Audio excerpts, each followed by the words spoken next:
There's a thin doorway where breath widens and the world loosens its fist. You reach it the instant you stop forcing life to match your blueprint. We are taught to grip to secure outcomes, hold people nail down the future as if it were a loose plank. Yet the more we grip, the more the plank splinters. The Buddha named this reflex craving the urge to seize what is shifting, to freeze what was born to move. Let us begin here, not with a command to abandon life, but with a gentler invitation: change the way you touch it. Picture a potter at her wheel. The clay keeps buckling because she presses too hard each time it wobbles. She thinks more force will guarantee symmetry, but pressure creates flatness, then cracks. At last, she does something different. She softens her palms and follows the turning rather than fighting it. The bowl rises of its own accord. "It wasn't my control," she whispers. "It was my listening." Letting go is not quitting. It is changing from a clenched touch to a mindful one. We spend so much energy bargaining with reality. If I can fix this person, if I can outrun this uncertainty, if I can push the river to turn left, then I'll rest. But rivers do not bargain. They move by the sincerity of gravity. When we align with that sincerity, calm appears not as a prize, but as a property of the moment. The teaching is simple, and severe resistance multiplies suffering. Acceptance ends its echo. Acceptance is not apathy, it is intimacy with what is here. There is a librarian who unlocks the doors each dawn. She used to silence every small imperfection, a crooked stack, a squeaky cart, a patron's sigh. She left work exhausted, though nothing heavy had been carried. One morning, she notices suspended dust in a beam of sunlight, each speck falling gently on its own. She stops chasing and starts tending. When the cart squeaks, she oils the wheel. When a stack leans, she squares it quietly. When a sigh rises, she meets it with her breath instead of her judgment. Nothing changed, and everything did. She learned to serve the real rather than punish it for being real. We confuse care with control. To care means to be present. To control means to possess. One opens, the other cages. The Buddha's compassion is not a white-knuckle promise to never let anything break. It is the courageous willingness to be with breaking without becoming shattered yourself. Love that grasps turns into a transaction. I will worry for you, so you will stay. Love that releases becomes a blessing. I will stand near you, so you can be. The sky does not keep the clouds by squeezing them. It holds them by allowing them to pass. Consider the art of pruning vines. A novice gardener tries to help a young grapevine by tying it to too many posts fast and tight. The vine begins to choke on his good intentions. An elder shows her how to use soft ties and generous spacing. Give it room to find its own ladder, she says. When we bind ourselves and others with expectations, be happy this way. Heal at this pace. Answer as I need, we interrupt the vine of life in its patient climb. Wise care leaves breathing space. In that space, growth remembers itself. Non-reaction is not numbness. It is fine discipline. The world tempts us to spend our power on every spark. We mistake speed for strength and volume for clarity, yet the deepest authority lives in the pause. Imagine shaking a snow globe. The scene inside is chaos. If you demand instant clarity, you shake again, and the storm renews. If you set it down, the flakes settle by their own nature. Meditation is the setting down. The breath anchors the globe. The mind clears not because you bullied it, but because you stopped interfering. Try a small practice here. Sit as you are. Relax the jaw. Let the belly be soft. Inhale and silently say, here. Exhale and silently say, now. Notice the first itch to correct something: posture, mood, thought, memory. See if you can meet that itch the way the ocean meets a tossed stone by absorbing its ripples without losing itself. The point is not to think nothing. The point is to stop turning every thought into a negotiation. Boundaries are the quiet architecture of peace. A temple is not serene because no one exists outside it. It is serene because not everything may enter. Your attention is a holy room. The door does not need a speech, it needs a hinge. You can be unavailable to drama and still profoundly available to goodness. Declining is not aggression. It is a vote for what matters. Ask gently and honestly, which invitations repeatedly tax my spirit, which screens steal my dawn, which conversations leave me smaller.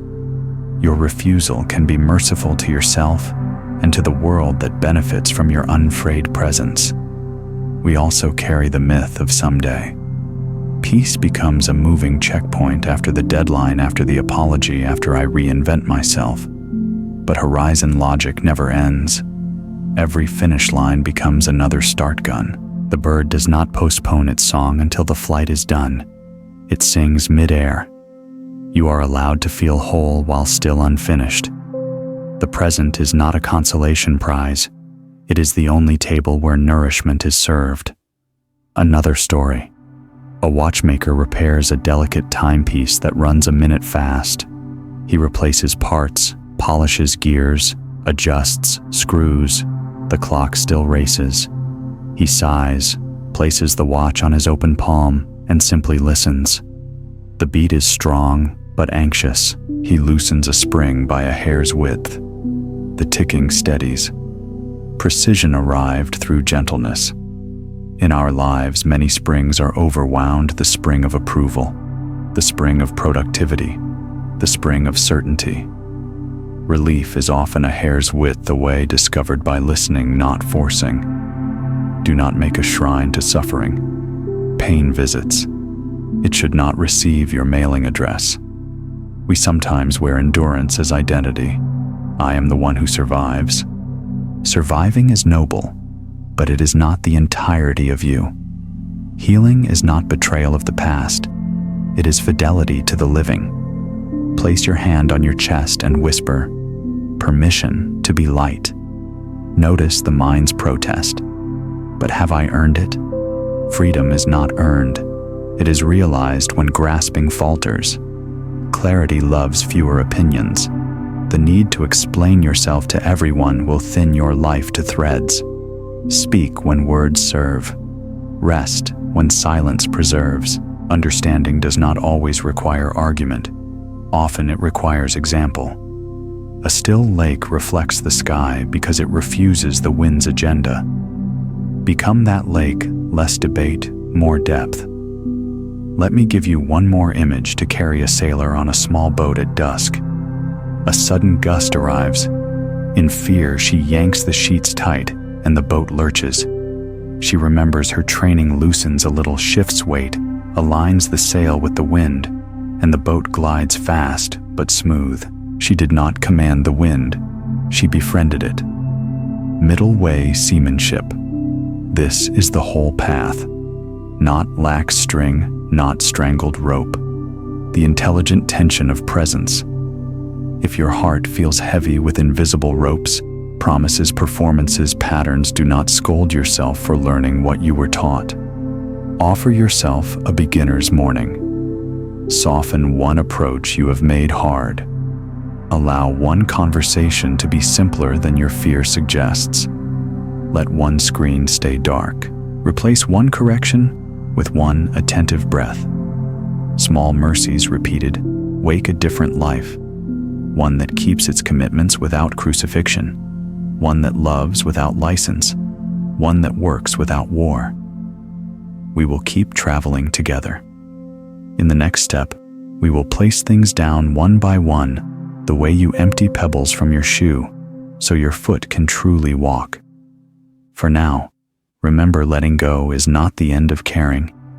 It is the end of carrying what was never yours. When you stop chasing what you think life owes you, something quiet and astonishing begins to unfold. The air grows lighter.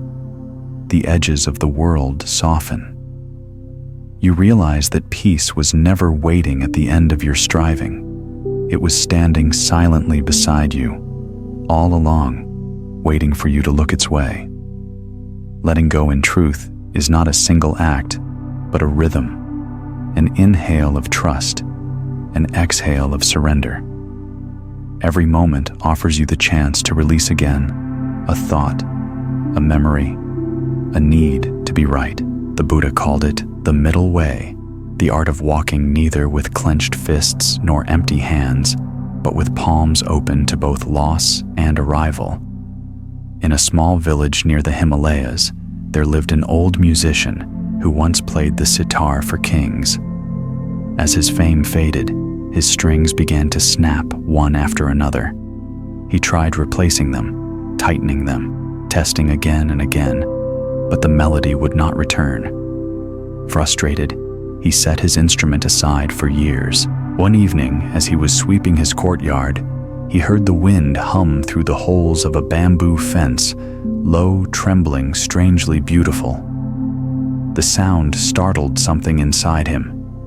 He picked up his sitar, loosened its final string until it barely held tension, and plucked it once. The note quivered, not loud, not perfect, but alive. From that day, he played softer, slower, letting the silence between notes complete the music. He told his students, "The song begins where control ends." This is the wisdom of balance. When you over-tighten, things break. When you neglect, they lose tone. Life asks for attunement, not mastery. So many of us live as though our worth depends on constant adjustment, improving, optimizing, fixing every small deviation.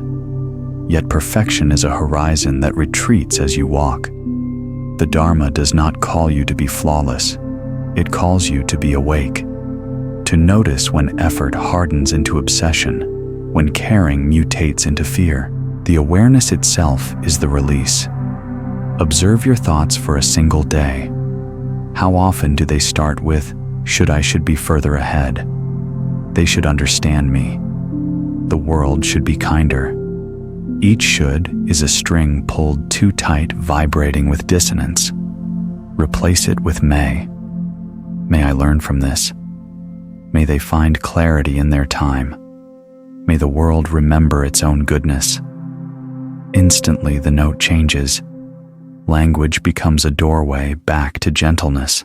The Buddha taught that right speech begins in right thought, and right thought is born from right view, seeing that all things pleasant or painful are waves in the same sea. You are not the storm. You are the sea that holds it. But the mind forgets and starts naming every wave as me. This is why meditation is not escape, but remembrance. Each breath you take is an invitation to remember your vastness. Sit quietly and imagine your worries as ink swirling in water. The more you stir, the darker it becomes. Sit still, and the ink begins to settle. Slowly, the water clears. Clarity is not something you create. It is what remains when turbulence fades. One afternoon, a monk asked his teacher, "Master, what is peace?" The teacher pointed to a tree whose leaves trembled in the wind. "Is that peace?" the monk asked. The teacher shook his head. Then the wind stopped. The leaves were still. "Is that peace?" The teacher smiled. "Peace is not when the leaves stop moving. Peace is knowing you are the tree." How do we carry this knowing into love? Love easily becomes a net. We cast it outward, hoping to pull back proof of our worth. When we don't, we call it heartbreak. But heartbreak is the universe reminding us to love less as hunger and more as presence. Real love doesn't beg to be returned, it simply radiates. It says, "May you be happy, even if your happiness is not beside me." Such a wish may ache at first, but beneath that ache lies freedom. Freedom to love without possession, to care without losing yourself inside someone else's tide. Compassion is not martyrdom. A candle that burns itself entirely in one night leaves only smoke. A wise candle knows to rest its flame to keep enough wax to shine again tomorrow. In the same way, you are allowed to protect your energy. Saying no can be an act of great love. Choosing silence can be an offering. You cannot pour tea from an empty pot, yet we often try, then call our exhaustion duty. True giving arises from fullness, not depletion. Practice this each morning before the world enters you. Place your hand over your heart and ask, what needs to stay inside today and what can be shared? Sometimes the answer will be a smile. Other times it will be quiet. Honor both. You do not owe everyone access to your inner temple. Let your time, your words, your presence be sacred currency. Spend them where there is reverence, not demand. Remember also that every letting go is really an act of faith that life knows how to heal itself. A tree does not push its leaves to fall. It simply stops feeding them. The same intelligence that turns seasons knows when to close one chapter and open another. Trust that intelligence inside you. You are not the engineer of existence. You are its participant, its witness, its song. If you ever doubt this, look at the tide. Each wave retreats only to gather strength for return.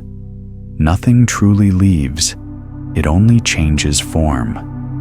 What you release will find its way back in a shape you can hold without pain.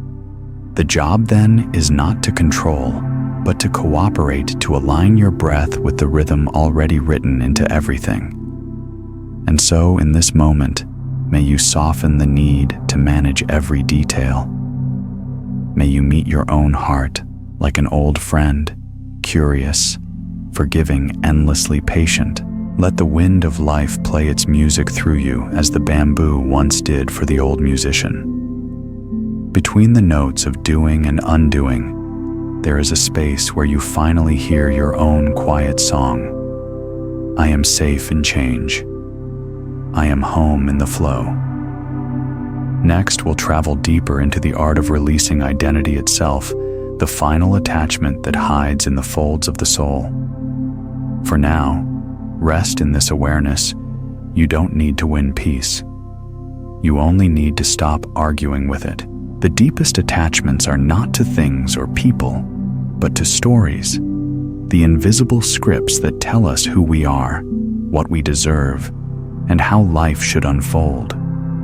We grip these narratives the way a drowning man clings to a branch in a river, unaware that the river itself is shallow enough to stand in. The Buddha said, all phenomena are empty of self. It is not that you don't exist. It's that you do not exist as the story claims. The moment you loosen your identity, the hero, the victim, the seeker, the broken one life begins to breathe again through you. There was once a painter who believed his art defined him. Every brushstroke was proof of his worth. One morning he awoke to find his studio burned to ashes, canvases gone, colors melted into black dust. For weeks he wandered in despair, telling himself, I am no one without my art. Then one dawn, he sat by a lake, watching the mist curl above the surface.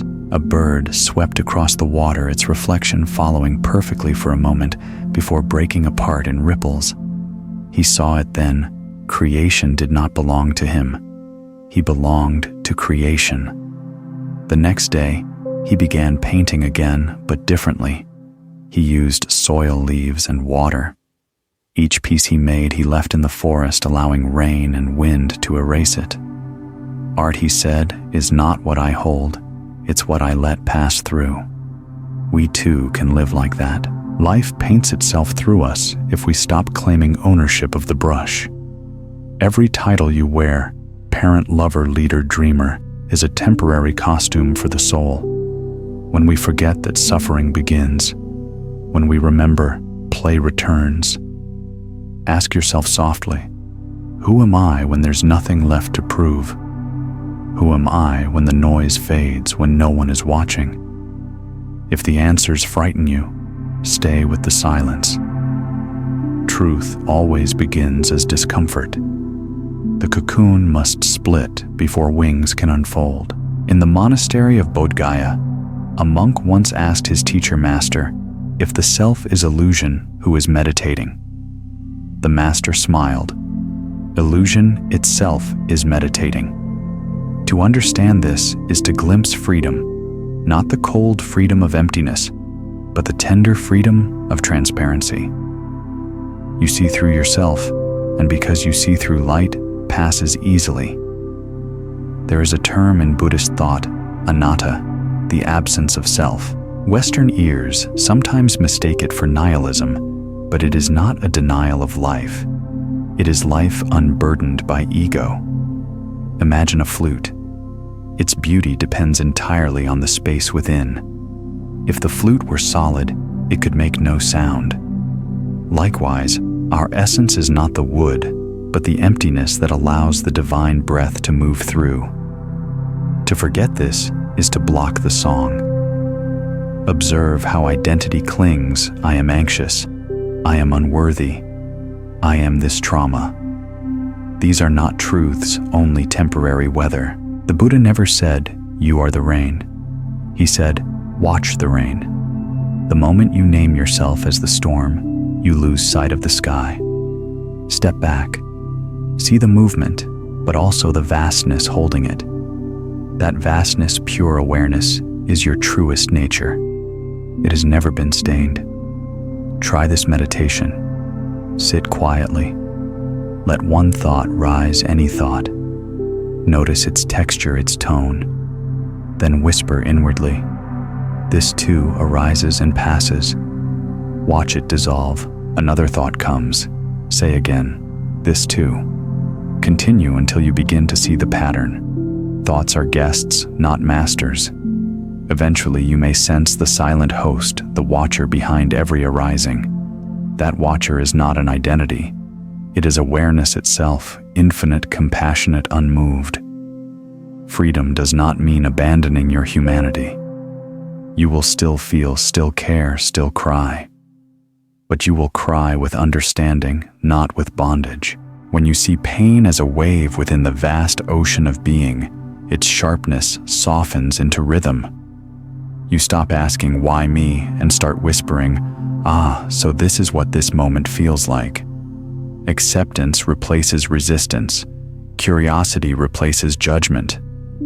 Let me tell you about a hermit who lived beside a waterfall.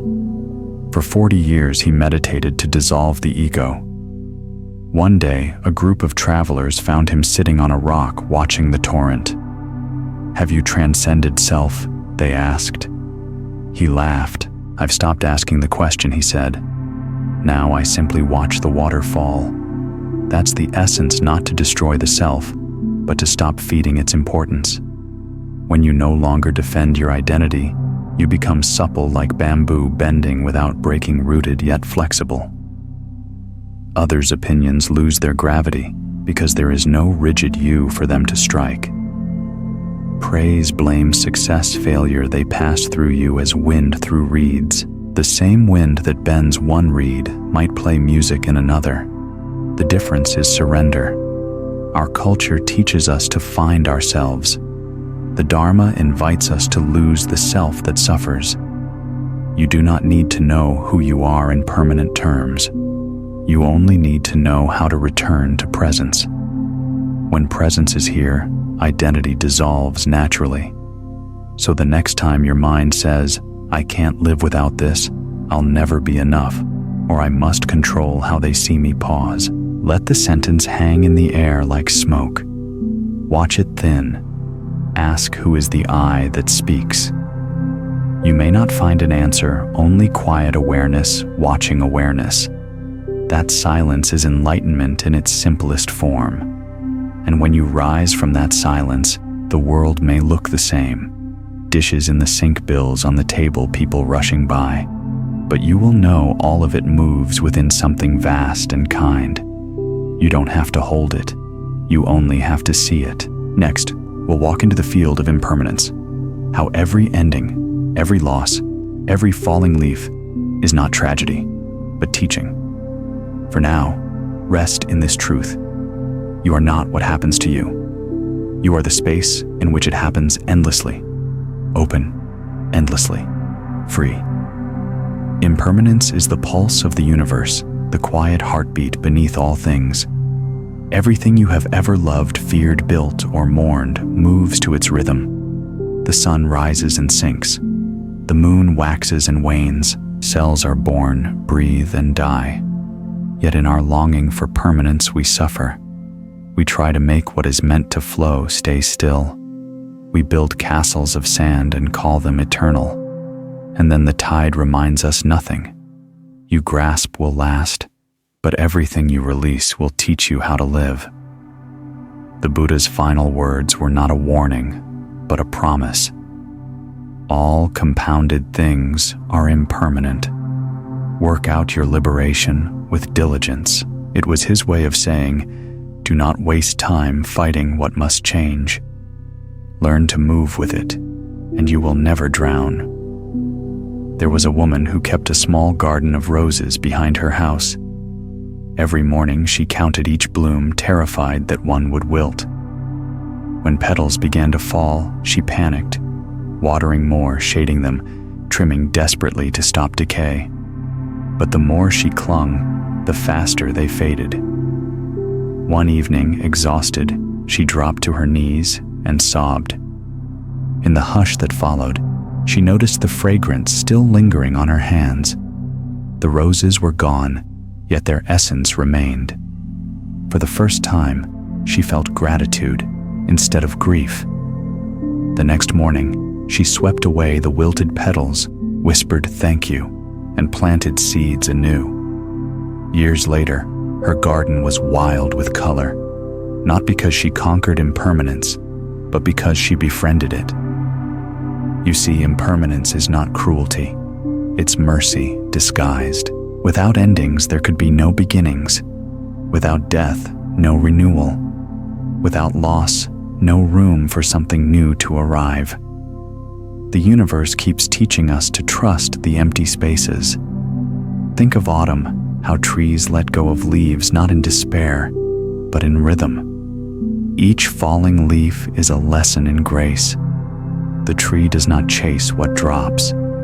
It stands quietly, knowing that what departs nourishes what will come. The same life that painted those leaves gold now prepares their return as blossoms. You too are part of that sacred cycle. The pain we feel during change often isn't from what's leaving, but from our resistance to its leaving.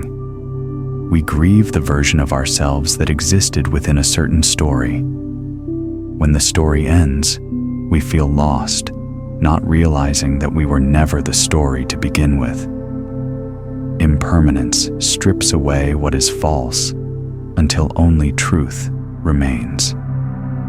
Try this reflection tonight. Sit in dim light. Hold something small in your hand, a leaf, a photograph, a trinket from a forgotten time. Study it. Feel its texture. Whisper to it. You too will pass, and so will I. Notice the tenderness that arises, not fear. That tenderness is awareness itself, the understanding that beauty's value comes from its brevity. In Buddhist practice, monks contemplate death daily, not morbidly, but to stay awake. They remember that the body is a guest house, precious, temporary, sacred in its fragility. When we avoid impermanence, we avoid intimacy. Only by knowing something can end do we truly open to it while it's here. The flower's fragility is not a flaw, it's its truth made visible. You might ask, if everything changes, how can I find peace? Peace is not in what changes. It's in the one who sees the changing. When awareness rests in awareness, it is untouched by beginnings or endings. Like the sky watching clouds, it remains vast, no matter how many storms pass through. Your thoughts, emotions, and experiences are the clouds. Your awareness is the sky. Nothing can stain it. There was a monk who meditated for years by a river. One day he saw a dead branch floating downstream. He thought, how sad it's lost its life. But then he noticed a bird land on the branch, rest a moment, and fly away. The branch continued on, carried gently by the current. He realized even what seems lifeless serves life. Nothing truly disappears. It transforms, continues in new forms beyond our seeing. Impermanence can be the softest teacher if you let it. Every goodbye whispers, make this moment count. Every wrinkle, every scar, every season of loss is the Dharma reminding you, love now, breathe now, be now. The present moment is the only ground that doesn't crumble beneath you because it's reborn every second. So when life changes, when someone leaves, when plans dissolve, when the mirror shows a face you barely recognize, don't rush to fix it. Sit with it. Breathe with it.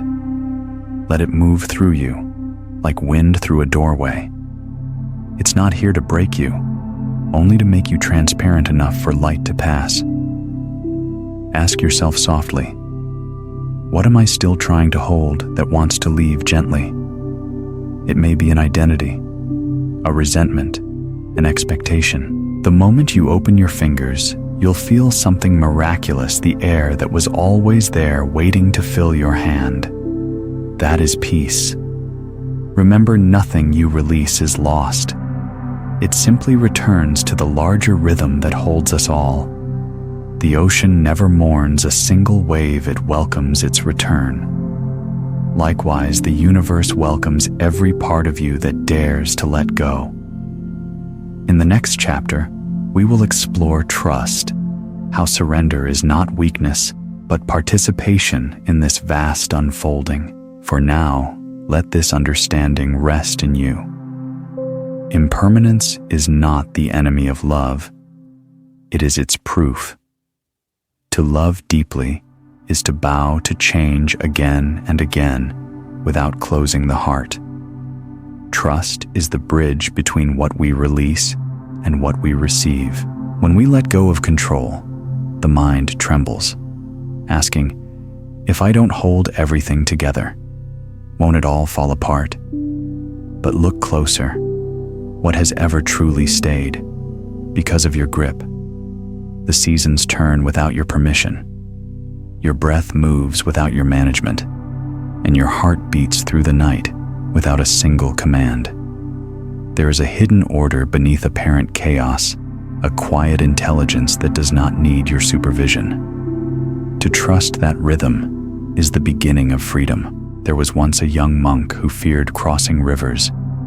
Each time the Sangha traveled, he stood frozen at the bank, afraid of being swept away. One day, his teacher asked him, "Why do you hesitate?"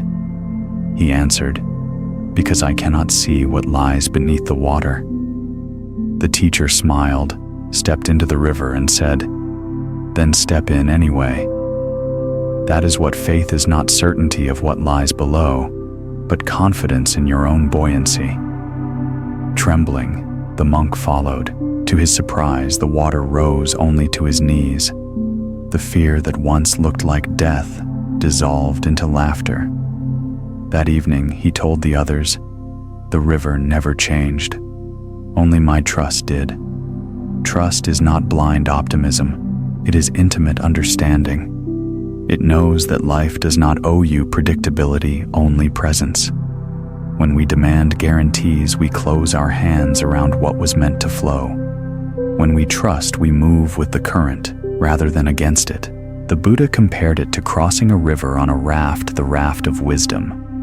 You need it to reach the other shore, but once there, you don't carry it on your back. Many people keep dragging their rafts long after they've arrived.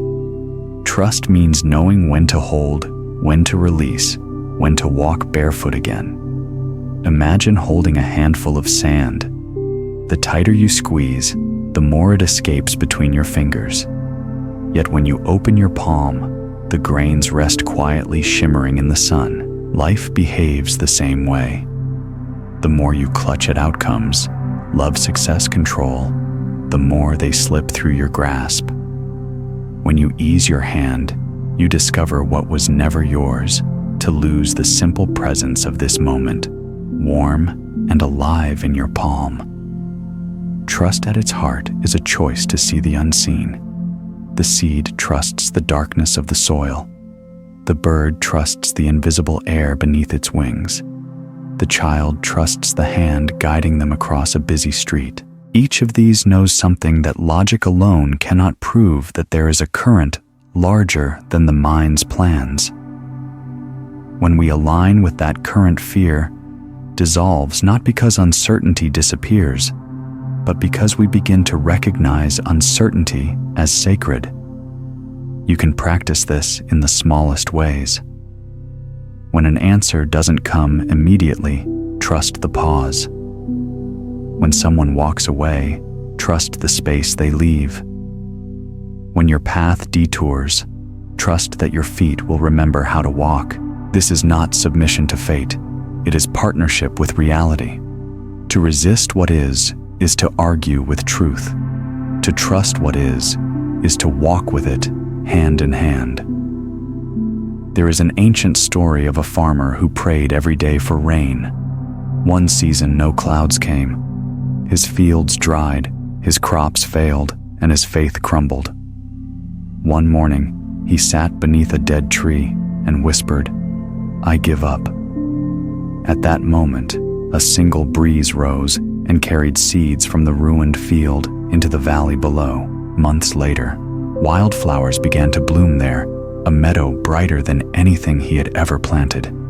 When he passed by and saw the field, tears filled his eyes.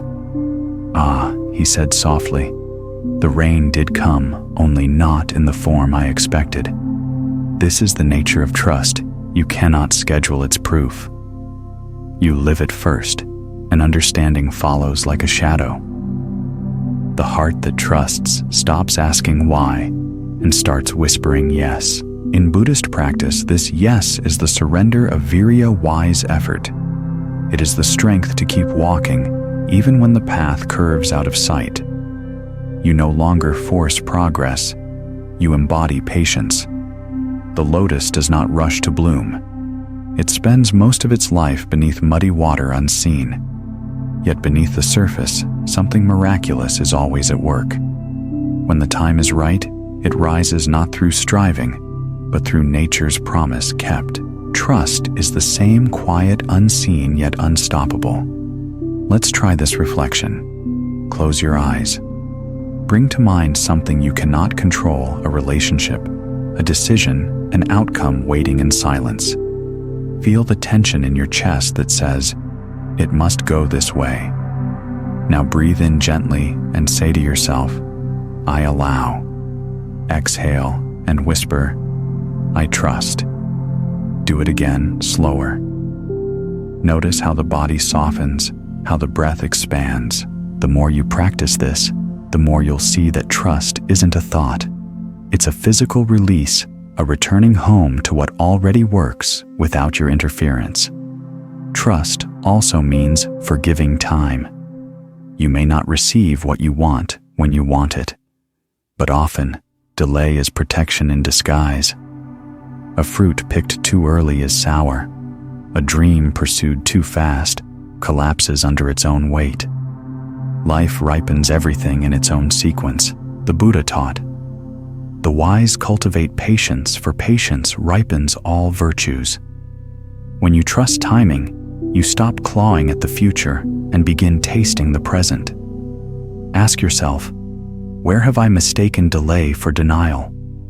Where have I called waiting a punishment instead of preparation? When you shift the lens, even stillness becomes sacred movement.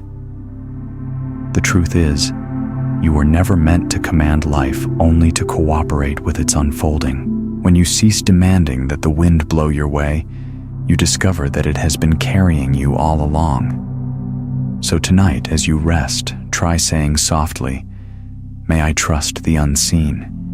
May I trust the rhythm that knows me better than I know myself.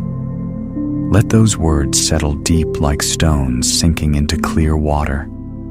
And when the morning comes, meet the day, not as a battle to win, but as a river to enter. In the next part, we will explore the art of patience, how waiting itself can become meditation, how time transforms when seen through the eyes of stillness. Patience is the silent strength of the awakened heart. It is not merely the ability to wait, but the grace with which you do so. The modern world glorifies haste, faster progress, instant results, immediate answers. Yet the rhythm of truth is slow, deliberate, timeless. Everything sacred grows in silence. The tree takes years to reach the sky. The ocean shapes stone through centuries of soft persistence. Even the Buddha, after countless lives of striving, sat beneath the Bodhi tree, not in furious effort, but in still patience, and there enlightenment bloomed like dawn. We often mistake stillness for stagnation. When life pauses, we panic. Nothing's happening, I'm stuck. But look closer. Beneath apparent stillness, roots are forming. Seeds split open quietly in the dark. The gestation of transformation cannot be rushed. In Zen, they say, before enlightenment, chop wood, carry water. After enlightenment, chop wood, carry water. The actions do not change, the seeing does. Patience is that shift from I must get somewhere to I am already inside the process. There was once a sculptor who was asked how he carved lions from marble. He replied, I chip away everything that is not lion. One day, his apprentice tried to rush the work, striking the stone with haste. The chisel cracked. The sculptor smiled gently, saying, You cannot hurry revelation. The lion is not hiding from you. You are hurrying past him. Patience is this trust that the masterpiece of your life is emerging at its own pace. Every blow of difficulty is not punishment, but sculpting. When the heart learns patience, it stops arguing with time. We realize that waiting is not wasted. It is the womb of wisdom. The caterpillar in its cocoon does not count the days, it simply surrenders to the unseen transformation. If it tore its shell too early, its wings would never form. Likewise, every pause in your life, every unanswered question is forming wings in silence. When you can sit inside that stillness without demanding escape, you begin to live in harmony with the eternal rhythm of becoming. Patience is not passive, it is steady attention. It means you stay present without force, without collapse. You keep tending the garden even when no flowers are visible. You keep meditating even when the mind is loud. You keep loving even when love feels one-sided. To be patient is to understand that everything ripens in its own time, and your task is only to stay open. A monk once told his student, "Do not pull at the sprout to make it grow faster. You will uproot it." The student frowned, "But if I do nothing, how will it grow?" The monk smiled. "You must still water it, protect it from wind and sun, and trust the soil." That is patience, effort without demand. In that single sentence lies the essence of practice to work, but without clinging to results. When you become patient, the world itself changes color. Delays stop feeling like obstacles. They become teachers. Every traffic jam, every waiting room, every long winter becomes a meditation hall. You learn to breathe inside the gap instead of rushing to fill it. The restless mind says, "Hurry, fix, achieve." The patient heart replies, "Breathe, watch, allow." Between the two, a quiet power awakens, the power that neither pushes nor resists, but simply abides. Try this practice. The next time you feel impatience rising, while waiting for someone, while scrolling for news, while yearning for clarity, pause, Notice the tightness in your chest, the forward pull of thought. Then take one slow breath and ask, what am I afraid of losing by waiting? Perhaps it's control, perhaps certainty, perhaps the illusion of progress. See it clearly, and then breathe again. Each patient breath is a victory over the tyranny of urgency. Remember, impatience often hides fear. Fear that life will forget us, that opportunity will pass us by. But the truth is, nothing truly meant for you can miss you.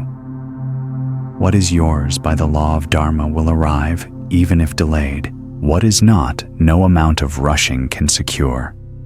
The river of life never loses its course, even when it twists out of sight. There was an old story told in monasteries of the north. A traveler weary from walking asked a hermit how long it would take to reach the mountain's peak. The hermit replied, "Keep walking." The traveler sighed, "I mean, how many hours?" The hermit smiled, "That depends on how often you stop to ask." The traveler laughed and continued, realizing that patience was not in the distance, but in the pace. Each breath you take is a rehearsal for patience. The inhale cannot be rushed. The exhale cannot be held forever. Between the two is life itself, rise and fall, coming and going, beginning and ending. To breathe consciously is to align with the great rhythm that governs all. In meditation, patience reveals itself as compassion. You stop scolding the mind for wandering. You guide it back gently, again and again. You stop demanding constant peace. You learn to sit with restlessness as you would with a child who can't fall asleep tenderly without judgment. Every time you return, you strengthen the muscle of love. Ask yourself softly now, where am I rushing my becoming? Where am I forcing the flower to bloom before dawn? Then, in that awareness, whisper inwardly, I will wait with kindness. Notice how that sentence feels in your body, how the shoulders drop, how the breath deepens. This is patience taking root. And understand, this patience is not a punishment that life imposes. It is the space life gives you to grow without breaking. What feels like delay may actually be protection. What feels like detour may be the gentlest route. Every pause has a purpose. When patience matures, it blossoms into serenity, a trust so deep that you no longer measure time by outcomes. You start to see that even the moments of waiting are already part of your arrival. In the next part, we will explore suffering not as a curse, but as a doorway. We'll learn how pain, when seen through the lens of awareness, becomes the very path that leads to liberation. Suffering it is a word that frightens, yet it is the first noble truth the Buddha ever taught. He did not speak it as condemnation, but as recognition. Life contains dukkha, unease, dissatisfaction, the ache of wanting things to be different from what they are. Most people spend their lives trying to escape this truth, running from pain like fire. But when you turn toward it with awareness, you discover something astonishing. Suffering is not an enemy. It is a teacher wearing a mask. There was once a young woman who lived by the edge of a desert. Her greatest fear was the sun, its heat, its glare, its endlessness. Every day she hid inside her small house, wishing for clouds. One morning, after a long drought, her well ran dry. Forced by thirst, she stepped into the desert, carrying a small bowl. She walked for hours under the burning sky, trembling. When she finally found a cactus and split it open for water, she felt both pain and relief. In that moment, she realized the same sun that scorched her skin also fed the plant that saved her. The next day, she no longer hid from the light. Suffering, she learned, was not there to destroy, it was there to reveal. To understand suffering is not to worship pain, but to stop running from it. The Buddha's teaching of the Four Noble Truths begins with suffering, but it does not end there. After truth comes, cause after cause, comes cessation, and after cessation, the path. He shows us that pain is not a prison, but a map. If we read it carefully, it points to freedom. Look closely at any moment of distress, it always arises from resistance. You want life to be other than it is. The mind whispers, "It shouldn't be this way," but reality answers only with silence. The tension between the two births suffering. Once you stop insisting, suffering begins to unravel. In Pali, the word dukkha doesn't only mean pain, it literally means a wheel off center. Imagine a cart with one crooked wheel. Every turn jolts. The cart still moves, but not smoothly. That's what human existence feels like when we cling. The journey continues, yet every moment rattles. Letting go is the art of centering the wheel again. There's a Zen story of a farmer who lost his only horse. His neighbors said, "What bad luck?" The farmer simply replied, "Maybe." A week later, the horse returned with a dozen wild horses. "Such good luck," the neighbors exclaimed. The farmer said again, "Maybe." Soon after, his son broke his leg while taming one of the new horses. "Terrible misfortune," cried the neighbors. The farmer said, "Maybe." Then war came, and all able young men were taken, except his son, who was spared. The story ends without judgment. It reminds us suffering is often just wisdom in disguise, waiting for perspective. To suffer consciously is to stop labeling moments as curses or blessings. It is to meet every event with curiosity. What is this trying to teach me? Sometimes pain enters not to punish, but to polish. The rough edges of the ego, pride, attachment, control are smoothed by friction. Without friction, there can be no shine. Try this. The next time you feel pain, whether physical or emotional, pause before reaching for distraction. Instead, breathe into it. Feel its exact shape. Where does it live? The throat, the chest, the belly. Don't narrate it. Just witness. Beneath the sharpness, you might notice a pulse, a vibration, a heat movement. Pain, when observed, begins to transform into pure energy. Awareness is the alchemy. There was a monk named Sariputta who was once asked, "Master, how do you bear suffering?" He said, "I do not bear it. I look at it until it reveals what it truly is. Sensation arising. Sensation passing." This is the practice to sit still until what you feared becomes only what you feel. The modern mind believes that comfort is happiness, but comfort often dulls perception. Suffering, though unwanted, awakens. It cracks the shell of complacency. It says, "Look deeper." Many who have walked through heartbreak, illness, or loss will tell you something in them grew softer, wiser, more alive. Pain made them porous to compassion. They began to see others' wounds as mirrors of their own. Thus, suffering becomes the seed of empathy. Imagine the rain falling on the earth. It does not choose where to land, mountain or gutter, stone or flower. It nourishes all. In the same way, suffering visits all beings. It levels us. It humbles the proud and opens the guarded. Through it, we remember that every heart beats with the same fragile hope. That remembrance is the beginning of loving kindness. If you look back at your life, notice the times of greatest growth. Were they moments of ease or moments of breaking? The crack is where the light entered, as Rumi said. The wound was the doorway through which wisdom walked in. Pain is not the proof of failure. It is the passage of transformation. Still, this does not mean you must seek pain or romanticize it. The Buddha never told us to cling to suffering. He taught us to understand it and then to let it go. Suffering is a messenger. Once the message is read, you can bow and move on.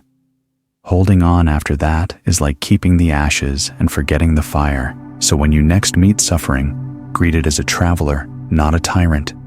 Offer it a seat, listen, and then let it continue on its way. Say softly, "Thank you for the lesson. You may go now." In that moment, you become both student and master, the one who learns and the one who releases. And remember, joy and suffering are not enemies.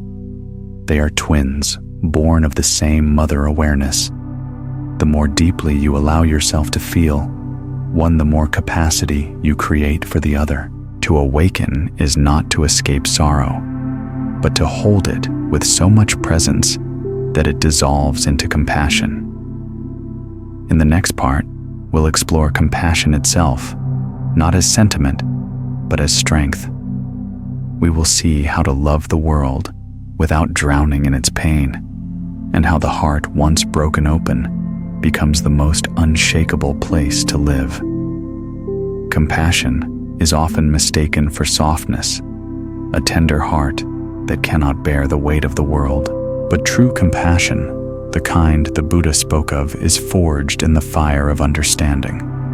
It is not fragile, it is vast. Compassion does not collapse under sorrow. It transforms sorrow into service. It does not drown in pain. It learns to breathe beneath the waves. When you suffer and you see that others suffer too, the boundary between me and them begins to blur.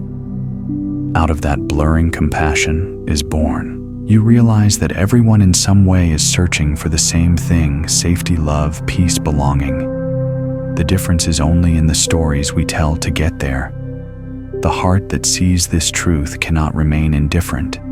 It opens like a window in spring, not to fix the world, but to let the light in. There was once a traveler who came upon a monk cleaning a wounded dog by the roadside. The sight was unpleasant.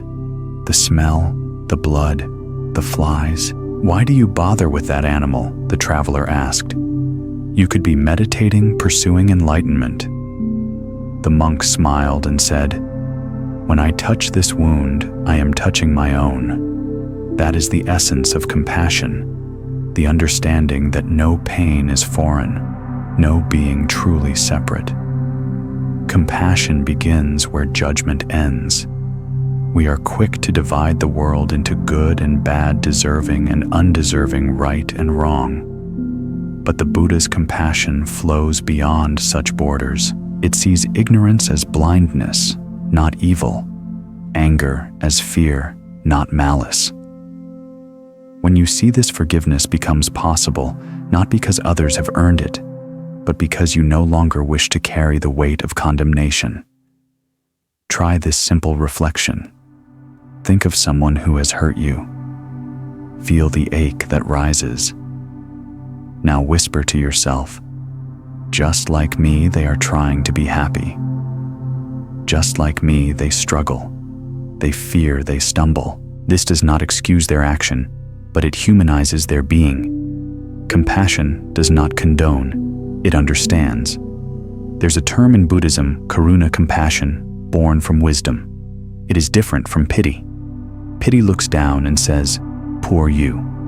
Compassion looks across and says, "We are one breath apart." When pity acts, it drains.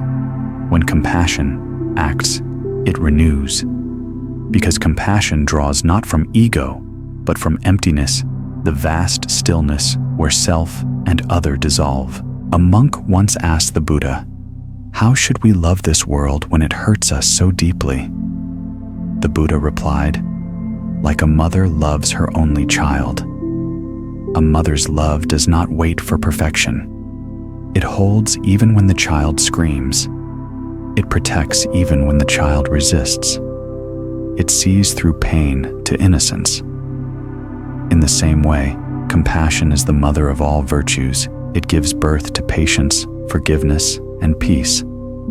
But compassion also requires boundaries. Without wisdom, compassion burns out. You can care deeply without carrying everything. You can listen without absorbing. You can love without losing yourself. Imagine an ocean, vast, receptive, yet it does not cling to every drop that falls into it. It allows each wave to rise and return. This is wise compassion. In our modern age, we are bombarded with the suffering of the world news injustice crisis upon crisis. The heart can become overwhelmed. To sustain compassion, you must learn to root it in stillness. When your own mind is calm, your kindness becomes clear and steady. The Dalai Lama once said, "Compassion is not a luxury. It is a necessity for human survival." But he also laughed, saying, "Start with yourself." Self-compassion is where universal compassion begins. Many people can forgive others, but not themselves. They carry guilt like a stone, believing it proves sincerity. Yet the Buddha taught you yourself as much as anyone in the universe deserve your love and affection. To deny yourself compassion is to deny it to the whole because you are part of the whole. Try this practice. Sit quietly and place your hand over your heart. Breathe slowly. Whisper, "May I be kind to myself. May I forgive my mistakes. May I find peace in this moment." Repeat until the words begin to soften the armor you wear inside. You may even feel grief rise, let it. That grief is your heart thawing. When you are kind to yourself, kindness to others becomes effortless. Compassion is not a task. It is a state of being that flows naturally when resistance ends. A lake does not try to reflect. It simply does when it is still. Likewise, when your heart is still, it reflects the suffering of the world without distortion and responds with clarity, not chaos. There is a story of a master and his student walking through a village. A man suddenly ran up, cursing and shoving the master. The student shouted, "How dare you insult my teacher?" The master simply bowed and said, "Thank you for your lesson." When they walked on, the student was furious. "Why did you not defend yourself?" The master replied, "If someone offers you a gift and you do not take it, who owns the gift?" The student fell silent. Compassion. The master showed his strength, the strength to not be poisoned by another's pain. Real compassion is fierce and gentle at once. It speaks truth, but never with hate. It can say no without closing the heart. It can walk away without resentment.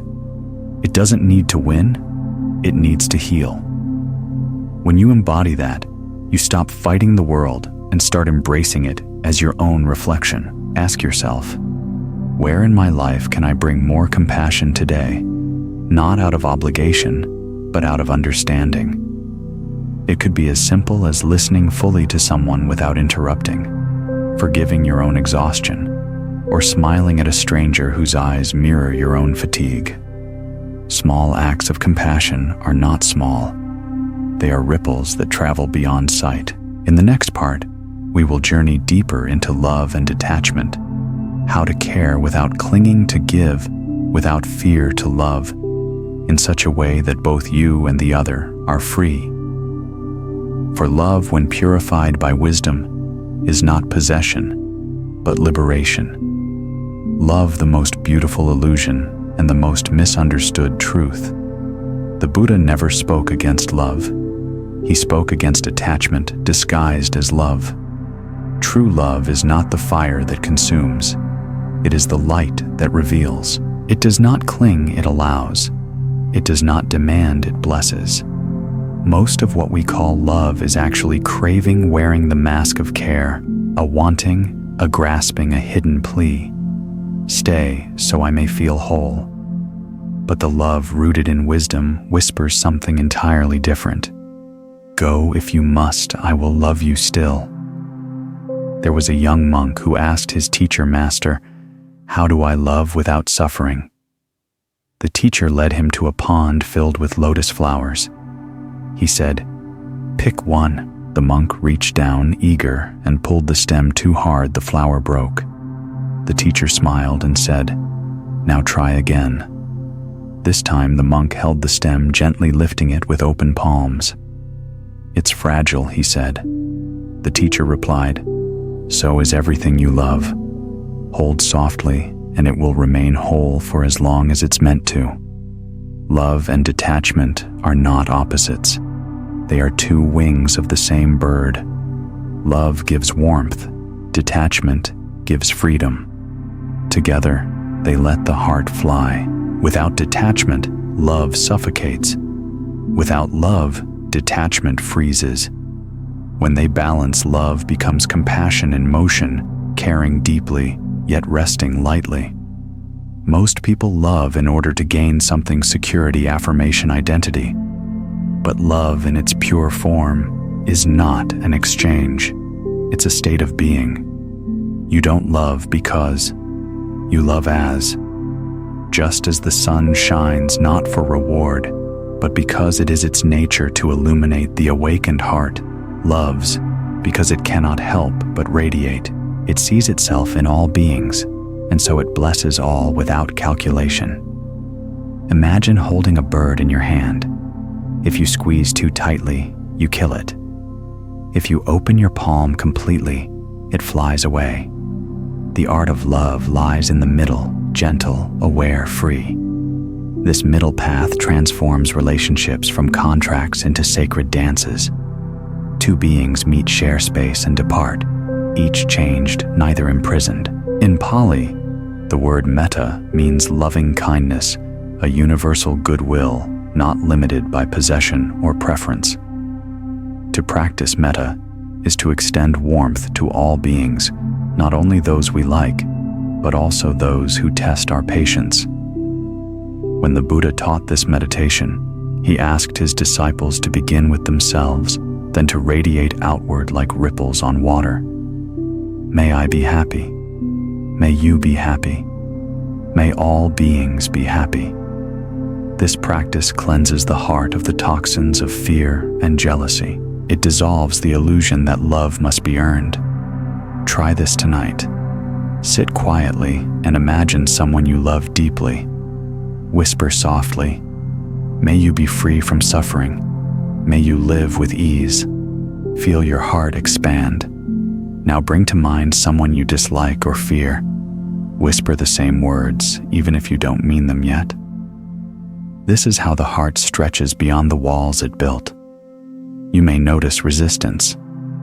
That resistance is simply your heart's old armor melting. There was a story told of two monks who found a woman unable to cross a muddy river. One monk carried her on his back, set her down, and continued walking.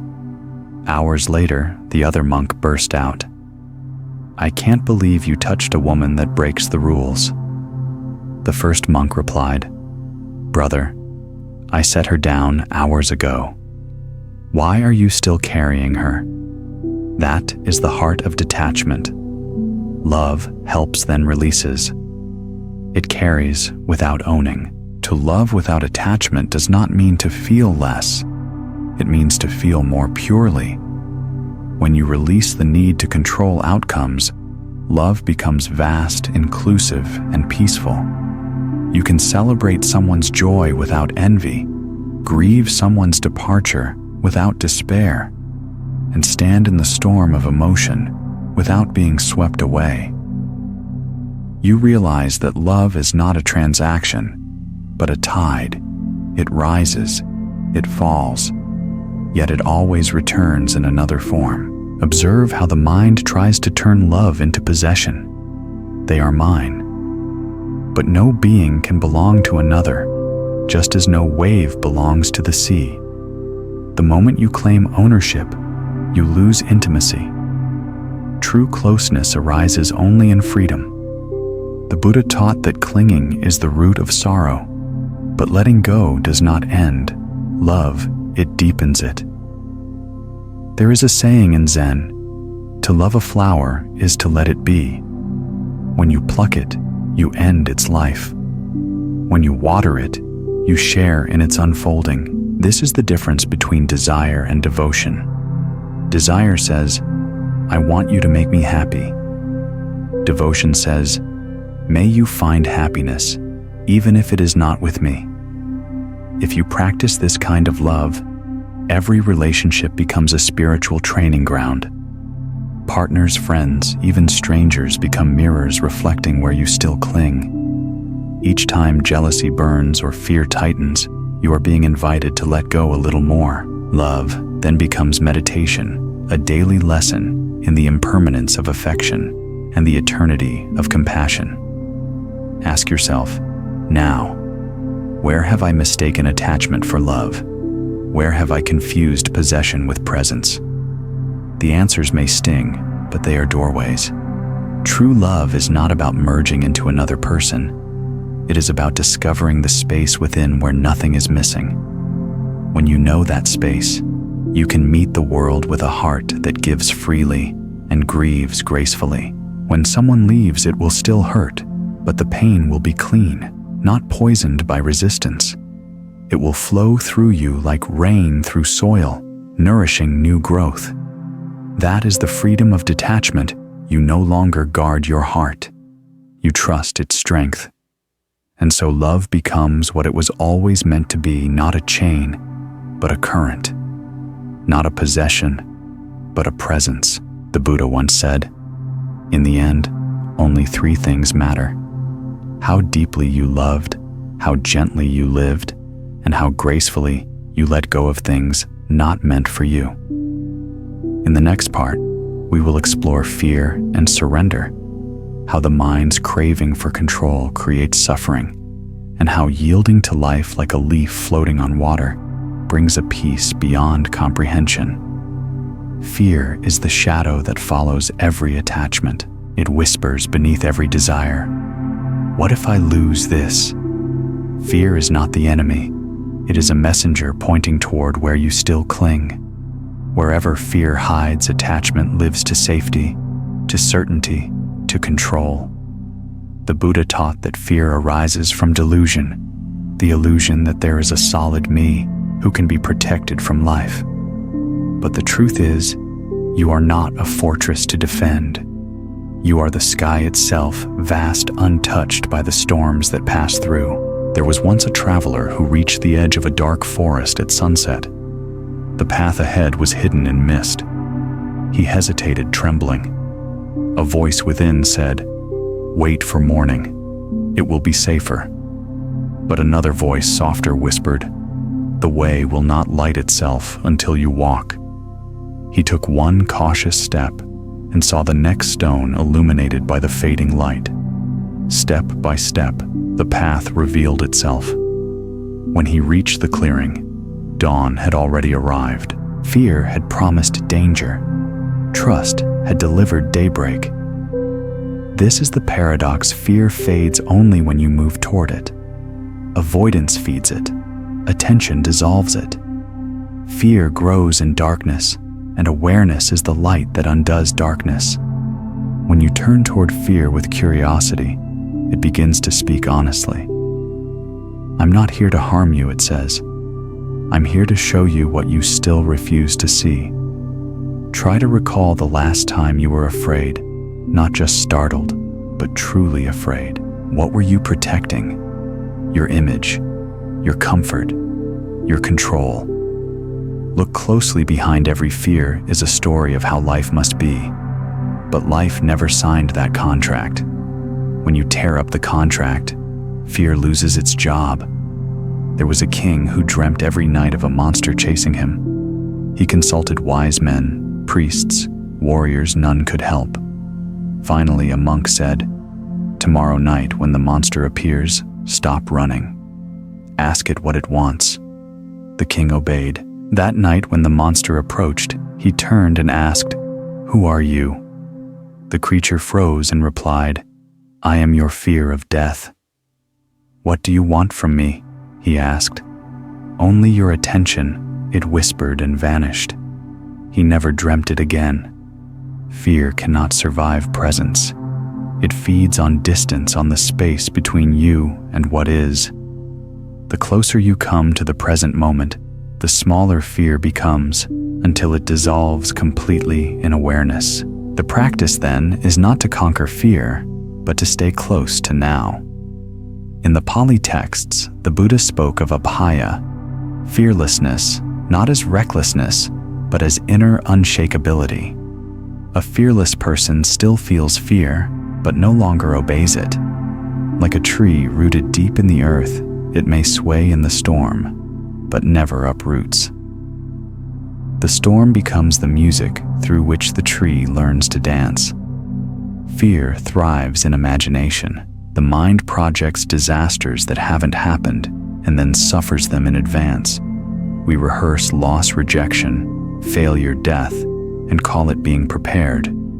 But the Buddha compared this to carrying a heavy rock in fear that someone might throw it at you. You exhaust yourself before anything even occurs. The moment you put down the rock, you realize nothing was chasing you but your own thoughts. To live fearlessly is not to eliminate uncertainty, but to befriend it. Uncertainty is the purest field of possibility. When everything is known, nothing can grow. The seed doesn't know if it will reach sunlight, yet it pushes upward anyway.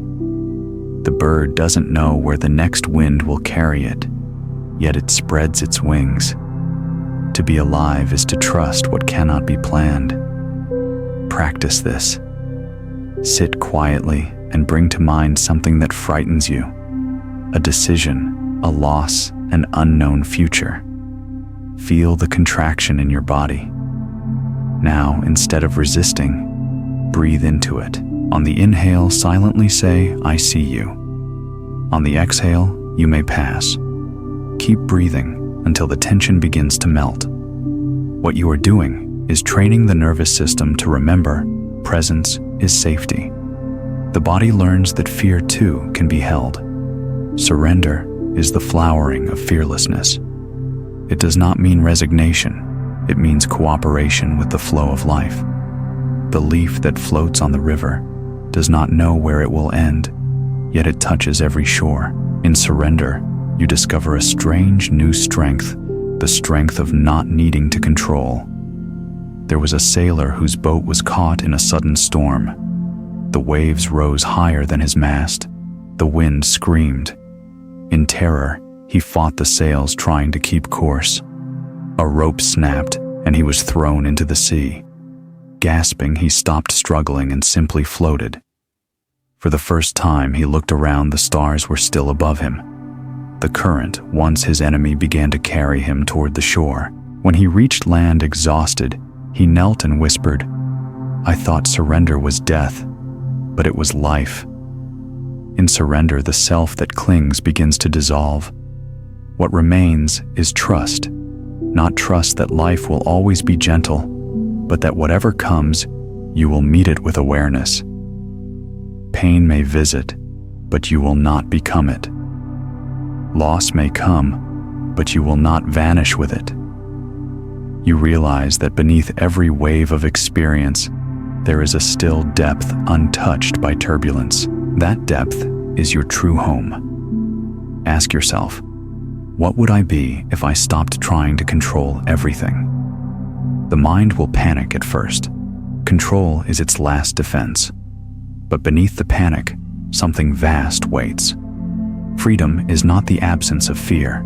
It is the intimacy with it. When you no longer run, the world stops chasing. So when fear arises, and it will bow to it. Say softly, "Thank you for reminding me where I still hold on." Then breathe and let it go. The leaf does not fight the river. It learns its rhythm. The awakened one does not fight life. They become its rhythm. In the next part, we will explore emptiness and fullness, how the concept of nothingness in Buddhism is not bleak but radiant, and how realizing your own emptiness becomes the doorway to infinite compassion and creativity. Emptiness, a word that frightens those who do not yet see its beauty. In the West, emptiness sounds like absence, loneliness, loss. But in the language of the Buddha, shunyata is not void, it is vastness. It is not the lack of life, It is the space in which all life unfolds. To realize emptiness is to realize the freedom of being nothing in particular, and thus open to everything. A monk once asked his teacher, "Master, what is emptiness?" The teacher lifted a glass and poured tea until it overflowed. The monk gasped, "It's spilling." The master said, "Exactly. Until the cup is empty, nothing new can enter." Emptiness is readiness. It is the condition that allows renewal. A full cup cannot be filled. A mind crowded with opinions cannot hear truth. A heart stuffed with memories cannot receive love. We spend our lives collecting identities, experiences, possessions, even spiritual beliefs, layering them over our essence until the simplicity of being becomes invisible. Yet the Buddha's path is one of subtraction, not accumulation. Each insight, each act of surrender removes another stone from the pocket of the soul. Slowly, you begin to float. Imagine standing at the edge of a vast desert under the night sky. There is nothing around you, no city, no noise, no distraction. At first, the silence feels unbearable, almost cruel. But as you stand longer, something changes. The stars grow brighter, the wind becomes a voice, and the space that felt empty begins to sing. That is shunyata, when what seemed like nothing reveals itself as everything. Emptiness is not a negation, but a doorway. When the self quiets, what remains is pure awareness, luminous, boundless, awake. In this awareness, you see that all forms rise and fall within something constant yet invisible. You no longer fear impermanence because you glimpse the space that never changes. The waves may crash, but the ocean remains. The clouds may vanish, but the sky is unscarred. There is a Zen saying, "To see nothing is to see everything as it is." When the mind lets go of its labels, life reveals its true face. The tree is no longer my shade or my wood. It is simply tree complete in its being. The person before you is no longer friend or enemy, but a temporary dance of breath and consciousness just like you. In emptiness, the world does not disappear. It becomes infinitely intimate. Try this practice. Sit in stillness and bring your attention to the space between breaths, that brief pause after exhaling before inhaling. Feel how in that gap, nothing moves, nothing is missing, and yet everything exists in potential. That pause is a glimpse of emptiness. The entire universe breathes that way, expanding, pausing, contracting, resting. To rest in that pause is to rest in reality itself. There's a story told of an old calligrapher who was asked to write the character for emptiness. He dipped his brush in ink, paused, and then swept it across the paper in a single graceful motion. When the ink dried, the parchment seemed almost a live white space surrounding a single flowing mark. His student said, "Master, the word looks incomplete." The calligrapher smiled. "Exactly. The meaning of emptiness is in what I did not write." We fear emptiness because we equate it with disappearance. If I let go of who I think I am, what will remain? The answer is everything that is real. The false dissolves, but what is true does not die.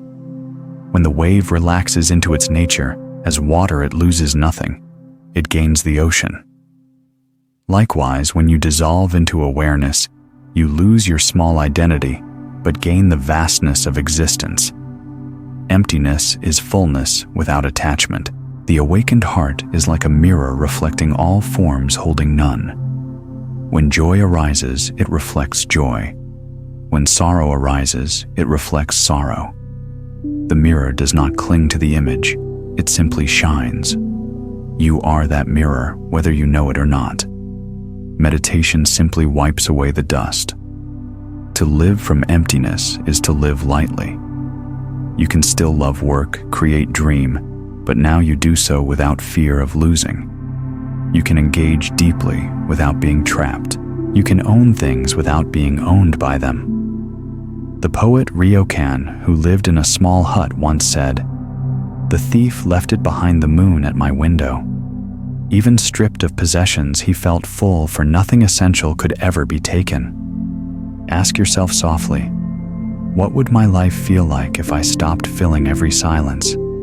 Perhaps it would feel uncomfortable at first, then spacious, then peaceful, then luminous. Emptiness is not something you have to find. It is what remains when you stop running from yourself. When you begin to live from this space, every encounter becomes sacred. You no longer demand that life entertain you. You begin to notice small miracles, the sound of rain on the roof, the breath that enters and leaves, the stillness that frames every motion. These are not distractions from life, they are life. And from this realization, compassion flows naturally, because when the self dissolves, the line between me and you dissolves too. Helping another is no longer charity. It is instinct, as natural as the heart's beat. Emptiness is the womb of unconditional love. From nothingness, everything good is born. So the next time you feel hollow, lonely, directionless, stripped of certainty, do not rush to fill the void. Sit with it. Breathe into it. You may discover that what you called emptiness is not a wound, but a window. Look through it, and you will see infinity looking back. In the next part, we will explore presence, how to live each day as meditation, how to carry stillness into movement, and how awareness transforms the smallest moments into the path of awakening. Presence, the purest form of prayer, the temple that exists wherever you stand. In the teachings of the Buddha, presence is not something to achieve. It is what remains when the noise of the mind subsides. We spend so much of our lives lost in time, haunted by the past, seduced by the future, that we forget the only place life ever happens is now. The present moment is both the seed and the flower, the question and the answer. When you inhabit it fully, the world no longer feels like something to conquer, but something to commune with. There was once a young monk who asked an elder master, "What is enlightenment?" The elder smiled and replied, "When hungry, eat. When tired, sleep." The monk frowned. "But everyone eats and sleeps." The master laughed. "Not everyone eats when eating or sleeps when sleeping. That is the difference between existence and awareness. One moves through time. The other moves through eternity, hidden inside time. Presence means complete intimacy with what is here. It is tasting your tea without the distraction of thought, hearing the rain, without labeling it as good or bad, walking, without rushing to arrive. When the mind rests in the present, even ordinary acts shimmer with sacredness. Folding laundry becomes a dance of color and fabric. Washing dishes becomes communion with water. The present moment is always speaking. It only waits for you to listen. But the modern mind resists stillness. It says, "If I stop, I'll fall behind." Behind what? The truth is, you are not late for your own life. The Buddha once said, "Do not dwell in the past. Do not dream of the future. Concentrate the mind on the present moment. When you truly do, a quiet miracle occurs. Fear loses oxygen. Fear cannot exist in the now, because fear feeds on what might happen. In the present, there is no might, only what is. Presence is not withdrawal from life. It is deeper participation. The more aware you are, the more vividly you see colors grow richer. Sounds become symphonies. Each breath feels like a gift unwrapped. A blade of grass can reveal eternity to the eyes that are awake. There's a story of a wandering monk who came to a village searching for a sacred statue of the Buddha. An old woman selling bread said, "You won't find him anywhere else but here." Confused, the monk asked, where she smiled. "Right where your feet touch the earth."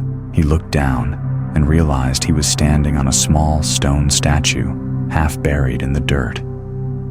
Presence is exactly that, the holiness hiding beneath the dust of distraction. You may wonder, how can I stay present when life is full of responsibilities?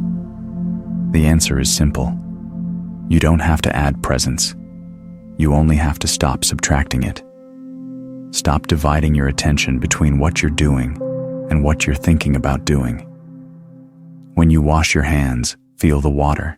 When you speak, hear your own words. When you listen completely without rehearsing your reply. That is meditation in motion. Try this practice. Sit for 1 minute, just 60 seconds. Feel your breath enter and leave.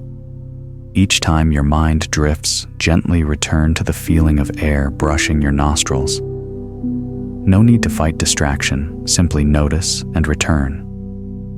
Over time, you'll see that life itself is this rhythm, losing awareness, remembering, returning. Enlightenment is not a lightning strike. It's a habit of coming back. Presence softens the edges of the ego. When you are fully here, there is no I to defend, no you to oppose.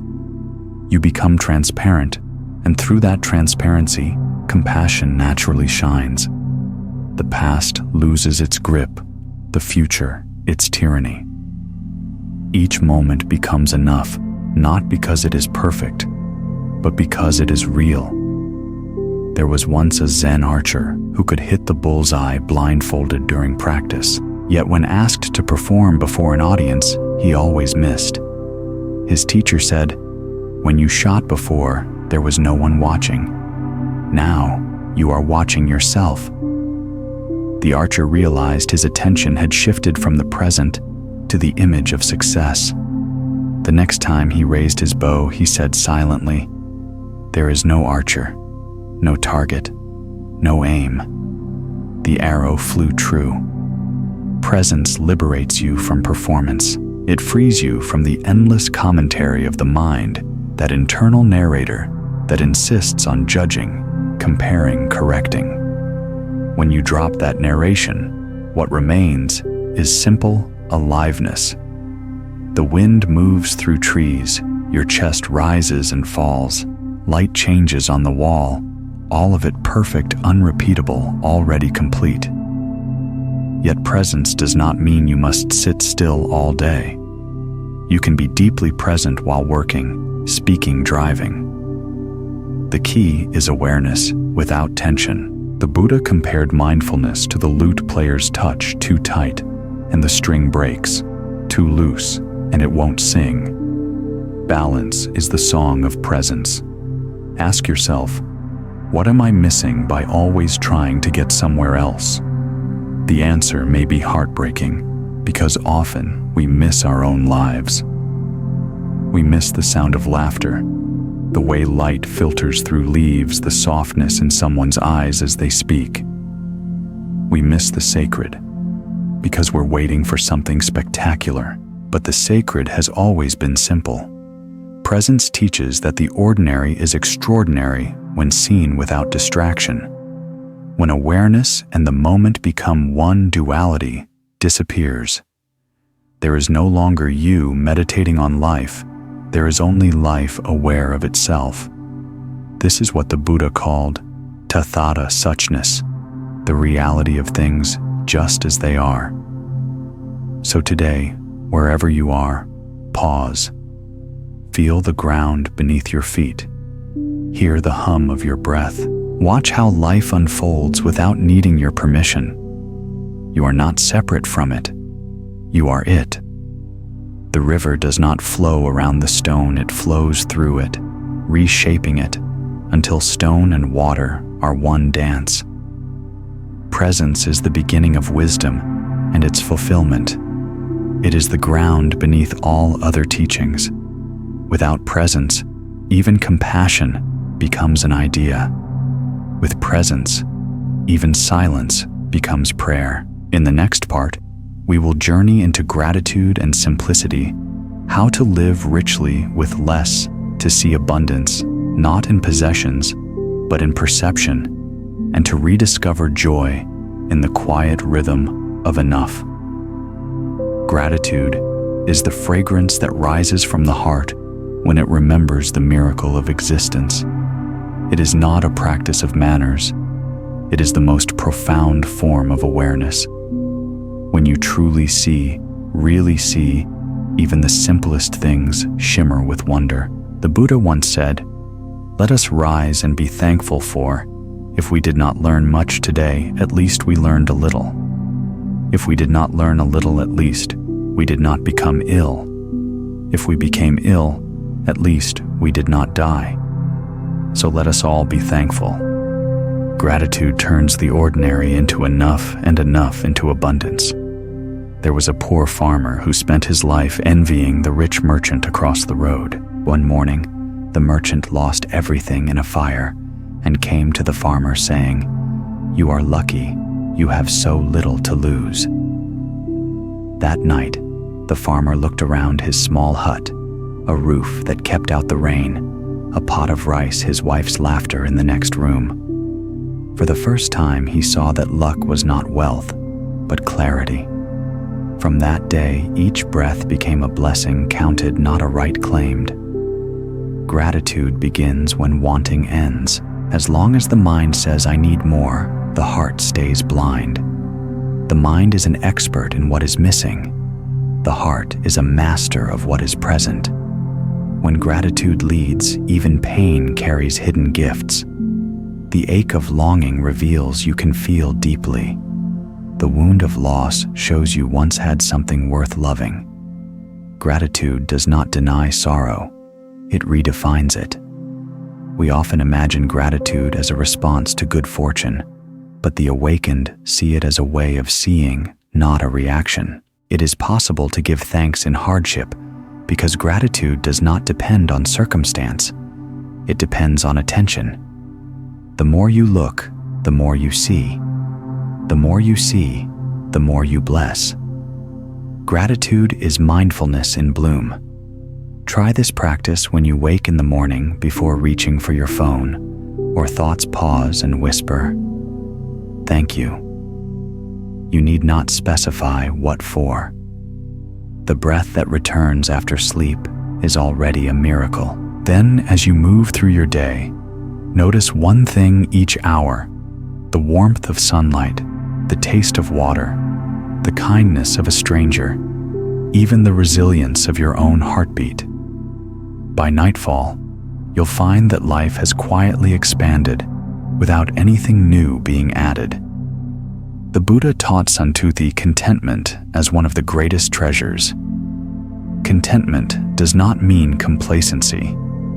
It means seeing clearly that peace does not come from accumulation, but from sufficiency. In a world addicted to more simplicity, becomes a radical act of freedom. There was once a monk who owned only 3 robes, a bowl, and a broom. A visitor, seeing his sparse room, said, "Master, where is your furniture?" The monk smiled and asked, "Where is yours?" The visitor laughed, "I'm just passing through." "So am I," said the monk. That is the wisdom of simplicity, knowing that you are a guest in this life, traveling lightly through its rooms. Simplicity is not poverty, it is clarity. It does not mean denying comfort, but understanding which comforts truly comfort. The soft robe means nothing if the heart is restless. The golden meal tastes dull if the tongue has forgotten gratitude. When you simplify your outer world, the inner world begins to breathe again. Silence grows where clutter once shouted. Look around you. How much of what you own truly serves you, and how much demands your service? Every object you hold requires space in your mind to maintain it. Simplicity is not about deprivation. It is about making room for presence. You clear the unnecessary, not because you reject life, but because you love it too much to bury it under noise. Gratitude and simplicity are twin lights. Gratitude reveals abundance. Simplicity protects it. Together they teach sufficiency, the deep satisfaction that arises not from having everything, but from realizing you already have enough. When gratitude fills your heart, comparison fades. The need to prove disappears. Joy becomes self-sustaining. Try this small act of simplicity. Choose one day this week to do less. Speak less. Buy nothing. Instead, notice what arises when you stop feeding the hunger for more. At first, restlessness will appear. The mind will demand new stimulation. Stay still. On the other side of that restlessness, peace waits quiet and luminous. A teacher once said to his students, "If you wish to be happy, count what you love, not what you lack." They began listing grand things, health, family, dreams. The teacher smiled. "Now count what you never noticed: your breath, your sight, the floor holding your feet, the air that does not charge you, rent." The students laughed, but some began to cry. Awareness had turned mundane miracles into revelations. Ask yourself gently, what is enough for me? Let the question settle like dust on still water.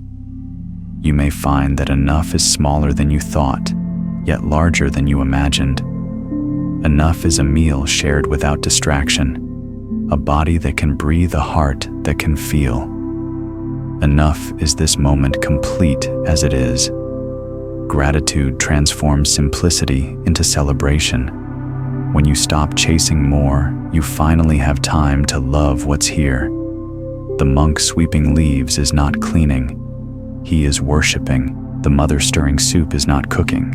She is offering warmth. Every act done in awareness becomes a prayer of thanks. And from this gratitude, compassion naturally deepens. When you see how blessed you are, the heart expands to share. You give not out of guilt or duty, but out of joy, the joy of overflow. Gratitude turns ownership into stewardship. This is not mine to keep, but mine to care for. In the next part, we will explore awakening through daily life, how enlightenment is not a distant mountain, but a practice woven into every breath, step, and smile. You will see that each ordinary moment, when met with awareness and gratitude, becomes a doorway into the sacred. Awakening is not an event, it is a way of seeing. The mind imagines enlightenment as lightning in the sky, a dramatic rupture of reality. But true awakening is more like dawn, slow, gentle, certain. The light rises not to announce itself, but to reveal what has always been there. The Buddha did not become divine beneath the Bodhi tree, he became human in the fullest sense. He saw that nothing was missing, nothing needed to be added, and that the sacred had been hiding in the simple all along. Many seekers spend years chasing the extraordinary, mistaking intensity for insight. But the awakened see no separation between the spiritual and the ordinary. Every breath is a prayer, every step a pilgrimage, every act an offering. The Buddha ate when hungry, slept when tired, smiled when moved. Enlightenment is not the removal of life's noise, but the understanding that even the noise has rhythm. There was a young novice who asked his teacher, "When will I be enlightened?" The master replied, "When you no longer divide your life into moments that matter and moments that don't." The student frowned. "So every moment matters?" The teacher laughed. "No, none of them do until you make them sacred." The boy sat in silence, realizing that perhaps he had been searching for gold while standing on the mountain itself. Awakening through daily life begins with awareness of small things. Notice how the morning light enters your room. Feel how the floor supports your feet. Listen to the way someone says your name. These details are not distractions. They are doorways. When you meet them with full presence, the ordinary dissolves into wonder. Try this practice. As you go about your day, pause before each new activity. Before opening a door, stop and breathe once. Before answering the phone, take one conscious inhalation. Before eating, look at your food and whisper, "Thank you." This small pause transforms habit into ritual. Over time, your whole life becomes meditation, not an escape from the world, but an embrace of it. There was once a humble potter who worked in silence, shaping clay every day for decades. A traveler passing by asked, "What do you think about while you work?" The potter smiled. "The clay." The traveler laughed. "And when you finish?" The potter replied, "Still the clay." Enlightenment is that unbroken intimacy with the present moment until you and your task are one. The Buddha taught that enlightenment is not gained, but uncovered. Each act of awareness brushes away a little dust from the mirror of the mind. Slowly, you begin to see your reflection clearly, and then even the reflection disappears. Only seeing remains. Awakening is not about becoming more. It is about being less distracted, less divided, less dependent on outcomes. The modern world urges us to multitask, to fragment attention. But awareness can only live in one place at a time now. When you wash your hands, wash your hands. When you walk, walk. When you listen, just listen. To live like this is not laziness, it is mastery. The greatest teachers did not transcend the world, they inhabited it completely. There's a Zen saying, "Before enlightenment, chop wood, carry water. After enlightenment, chop wood, carry water." The difference is not in the task, but in the one who performs it. The enlightened woodcutter hears the sound of the axe as music. The enlightened washer feels the water as blessing. The awakened life does not escape the mundane, it transforms it. Sometimes awakening begins not in peace, but in heartbreak. When life shatters your illusions, when loss strips away your defenses, when everything familiar dissolves, that is grace in disguise. The ego's collapse is the dawn of clarity. What falls away was never you. What remains cannot be lost. Suffering becomes the crack through which truth enters.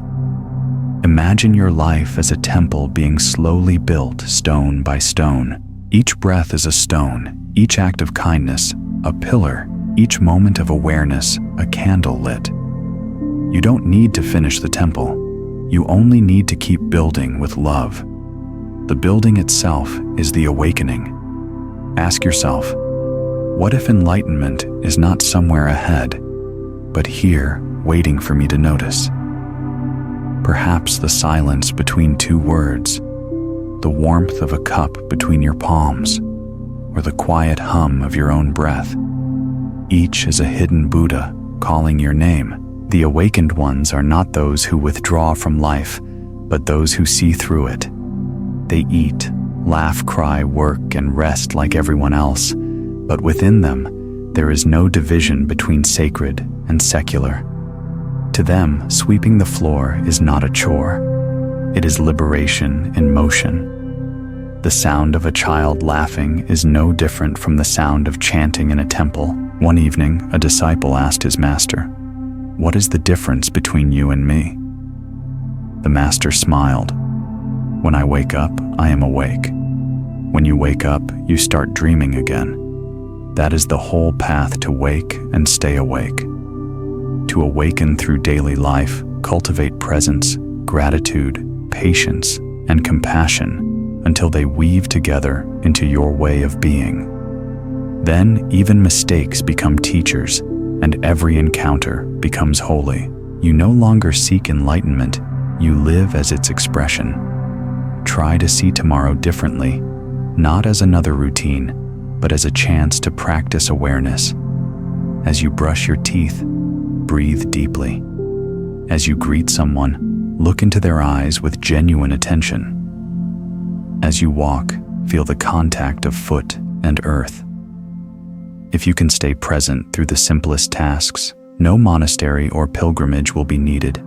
The Buddha will meet you in the kitchen, the market, the rain. And remember, this awakening is not the end of life's storms, but the discovery of the still lake beneath them. Waves will rise and fall, but the depth remains undisturbed. That depth is what you truly are, vast, clear awake. In the next part, we will journey into silence and listening, how stillness becomes a teacher, how to hear the subtle voice of truth within, and how silence, when understood, is the most eloquent sound in the universe. Silence, the language of the awakened. It is not the absence of sound, but the presence of depth. In the stillness between words, in the pause between breaths, the universe whispers its secrets. We often fill the air with noise, fearing what might arise if everything grew quiet. Yet, it is in silence that the heart begins to speak, and the soul remembers its original voice. The Buddha himself did not argue with ignorance. He sat beneath a tree and let silence teach the world. There was once a student who traveled long to meet a famous master. When he arrived exhausted, he bowed and asked eagerly, "Master, what is truth?" The master looked at him gently, closed his eyes, and said nothing. The student waited, growing restless. "Why won't you answer?" he pleaded. The master smiled and said softly, "I am." In that moment, the student understood. Silence was not the absence of an answer. It was the answer. Silence does not mean withdrawal. It means listening. Most people listen only to reply. The awakened listen to understand. The world is always speaking, the wind in the trees, the pulse in your veins, the rise and fall of breath. But the noise of our own thinking drowns it out. When the mind quiets, everything becomes a teacher. The leaf falling from a branch preaches impermanence. The laughter of a child reveals innocence reborn. Try this. Sit in silence for 5 minutes each day. No music, no phone, no agenda. Simply listen. At first, your thoughts will roar, 1,000 voices rushing in. Don't fight them. Let them come and go like waves against the shore. Beneath them, another sound will slowly emerge, the hum of being, the still current beneath the noise. That is the sound of truth. It was never missing. You were simply too loud to hear it. The Buddha compared silence to clear water. When stirred, it becomes cloudy. When still, it reflects the sky. In silence, your reflection returns. All the identities you chase, success, status, even spiritual seeker, fade like clouds. What remains is simple presence.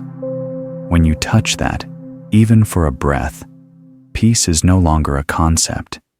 It is your nature revealed. There was a hermit who lived deep in the mountains. People from nearby villages would visit to seek advice.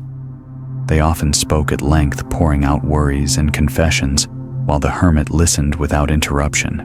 When they finally stopped, he would bow and say only one word: "Listen." Puzzled, they would ask, "To what?"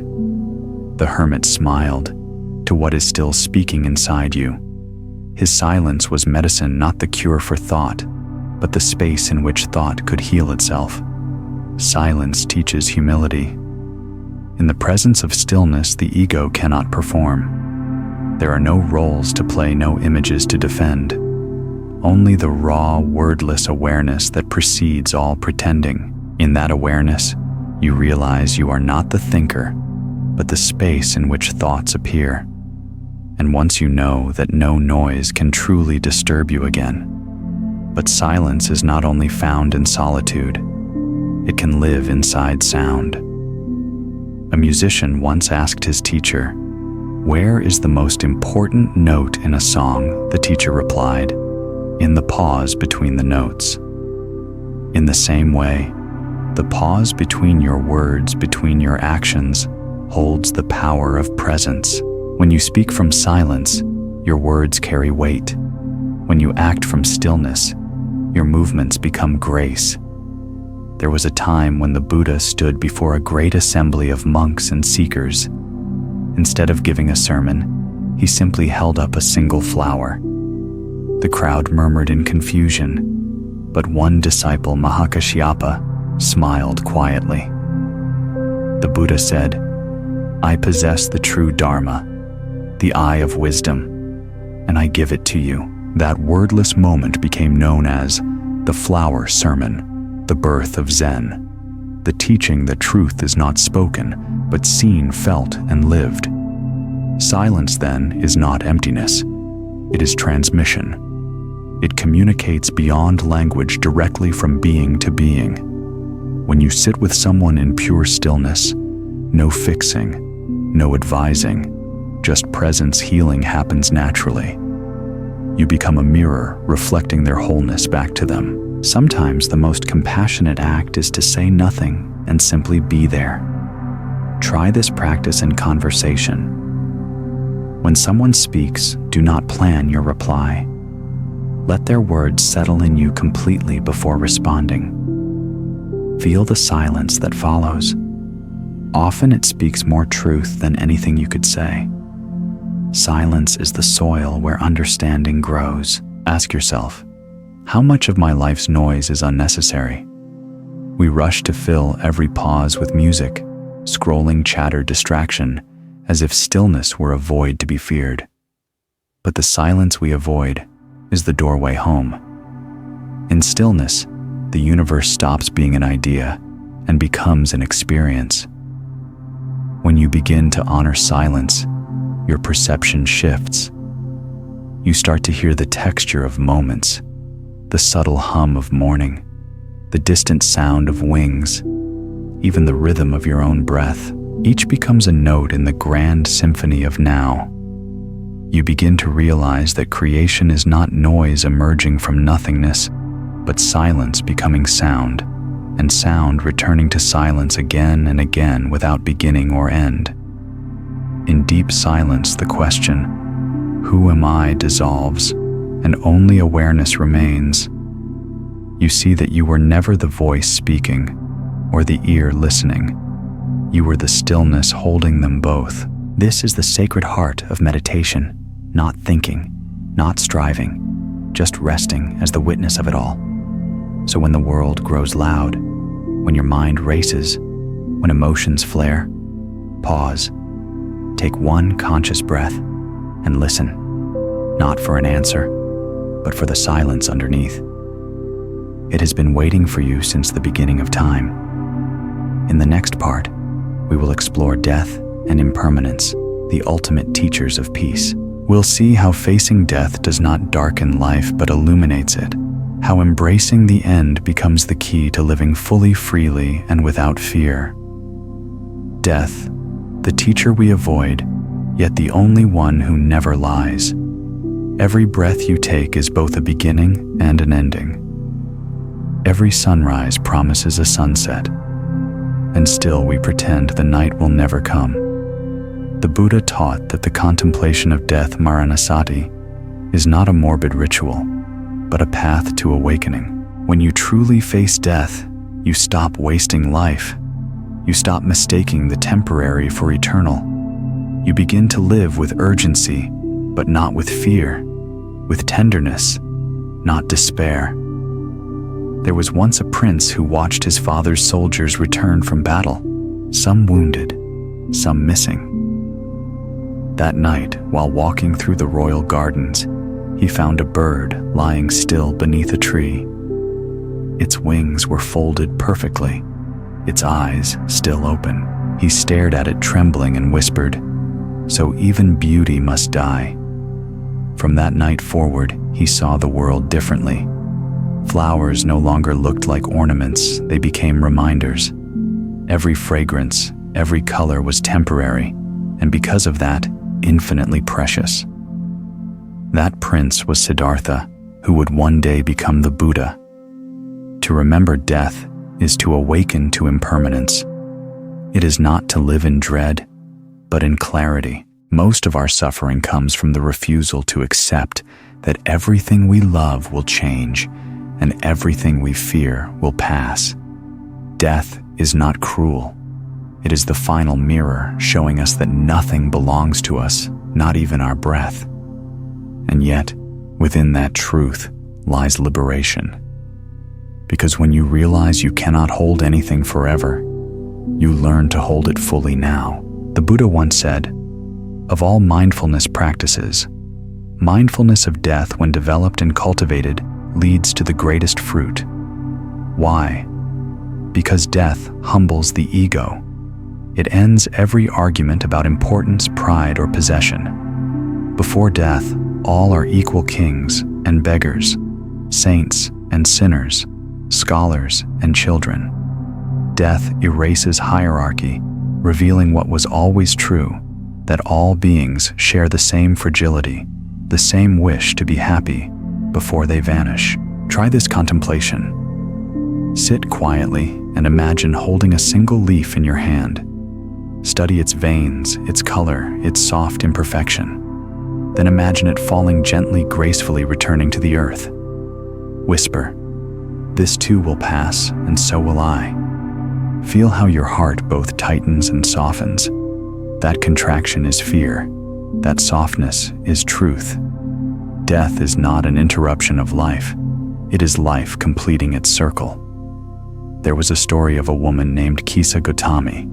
Her only child had died, and grief consumed her. She went to the Buddha, begging him to bring her son back.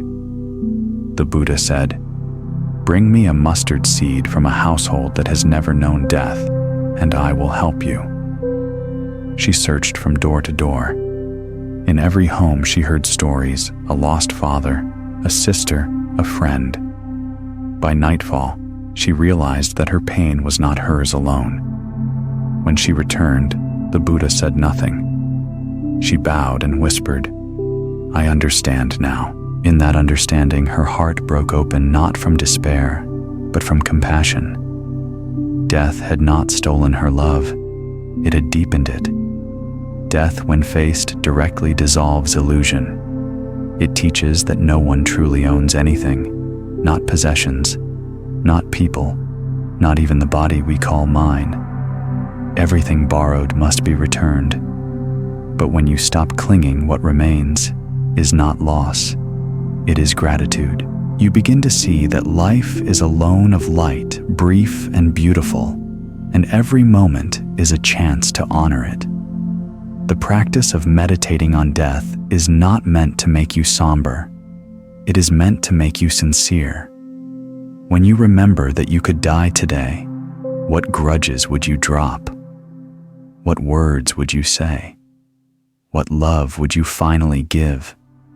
Death strips away everything false and leaves only what matters. When you live with that awareness, every morning becomes sacred. A monk once said, "I die before I die, so that when death comes, there is no one left to fear it." To die before you die means to release the ego's grip, the endless demands, expectations, and identities. When you see that the self you protect is only a bundle of thoughts and memories, death loses its teeth. It can take the body, but not the awareness that animates it. That awareness, pure, formless, timeless, was never born and will never end. Think of a candle flame lighting another. The first flame may vanish, but its essence continues in the second. Life passes in the same way, not ending, only transforming. Energy changes form. Love continues its ripple through every being it touched. The Buddha called this the chain of interdependence. Nothing truly dies. It only returns to the great rhythm of existence. Try this reflection before sleep. As you lie down, say quietly, "If I do not wake tomorrow, may I leave this world without regret." Feel how that thought changes your perception of the day that just passed. Every breath becomes a blessing, every word a seed you plant in the soil of time. When you wake again, whisper, "I am alive, what a miracle." In this way, death stops being a distant fear and becomes your greatest teacher of presence. The more you meditate on impermanence, the more gently you begin to live. You no longer hurry. You no longer hoard. You no longer postpone peace.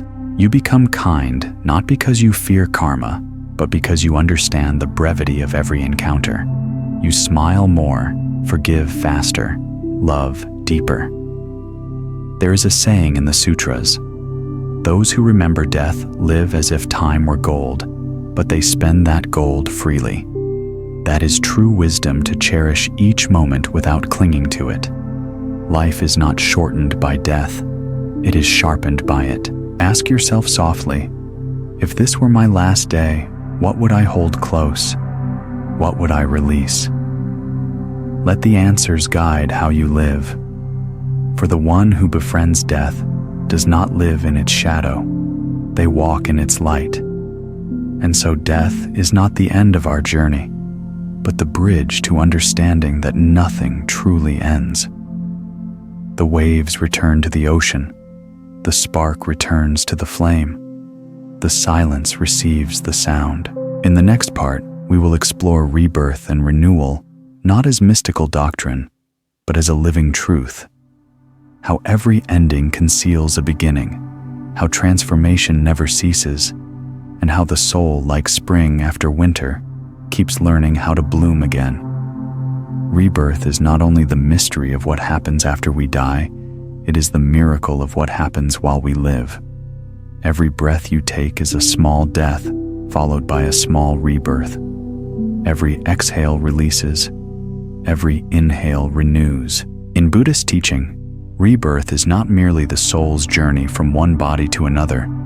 It is the constant becoming that unfolds from moment to moment. You die 1,000 times a day and are reborn just as often, though you rarely notice. The Buddha said, "Each morning we are born again. What we do today is what matters most." This is the essence of renewal, the understanding that the past does not chain you unless you hold the chain. Each thought, each decision, each act of awareness is a new life beginning. You do not have to wait for another world to start over. This very moment is the threshold. There was a monk who tended a garden in the monastery. Every year, storms would destroy his plants. One season, everything died. The trees stripped bare, the earth cracked. The younger monks pitied him, but he only smiled. When asked how he could stay calm, he said, "Because the garden is not dead, it's resting." And indeed, when spring returned, the garden blossomed more wildly than before. The storm had not ended life, it had prepared it for rebirth. In the same way, every loss, every heartbreak, every failure is part of your renewal. The mind calls it destruction, the soul calls it preparation. Nothing that truly belongs to you can be taken, only transformed. The tree does not mourn its fallen leaves. It trusts the soil to give them back as roots. To understand rebirth, you must first accept impermanence, that all forms change, dissolve, and return in new ways. The same water that becomes rain, river, and ocean never disappears. It simply takes new shapes. You are no different. You have been countless versions of yourself, a child, a dreamer, a lover, a seeker, and you will continue to become more. Rebirth is not a future event. It is your nature. Try this reflection. Close your eyes and bring to mind something that ended a relationship, a season, a dream. Notice how after its loss, something new eventually emerged. A new friend, a new strength, a new peace. Life always rebalances itself, just as night gives way to dawn. The universe wastes nothing. It recycles everything into growth. There was once a woman who lost everything in a fire: her home, her savings, her paintings, For months, she wandered in despair, believing her life had ended. One day, she sat beneath a burnt tree and began to draw in the ashes with her finger. The marks looked like wings. Moved, she kept drawing, then painting again. Her new art became renowned for its beauty born of loss. She later said, "The fire didn't destroy my life. It freed it from what no longer needed to exist." That is the power of rebirth. It takes even ruin and turns it into revelation. In Buddhism, this is called anicca, the law of transformation. When you stop fighting change, you begin to see that endings are disguised beginnings. The leaf that falls nourishes the roots. The river that disappears underground resurfaces elsewhere as a spring. Rebirth also happens in the smallest moments, when you forgive instead of resent, when you choose peace over pride, when you breathe deeply instead of reacting. Each of these is a reincarnation of the heart. You die to an old habit and return to your natural state: awareness, compassion, openness. Try this daily practice. Each morning before you rise, place a hand over your heart and say, "I am new." Do not let yesterday's identity dictate today's possibilities. Let go of who you were and meet yourself freshly. You will find that life always meets you halfway. Rebirth requires one ingredient above all: surrender. You cannot be reborn if you keep clutching your ashes. The ego says, "I've lost everything."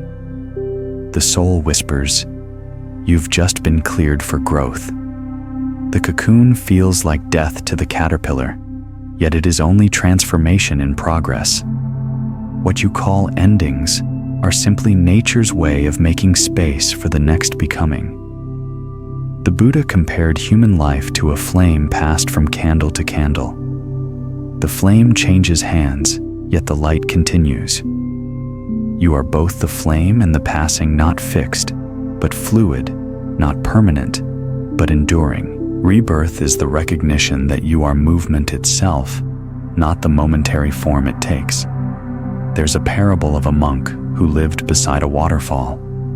When visitors asked him why he never moved to a quieter place, he said, "Because I want to remember how the world renews itself every moment." The sound of falling water reminded him that life never pauses.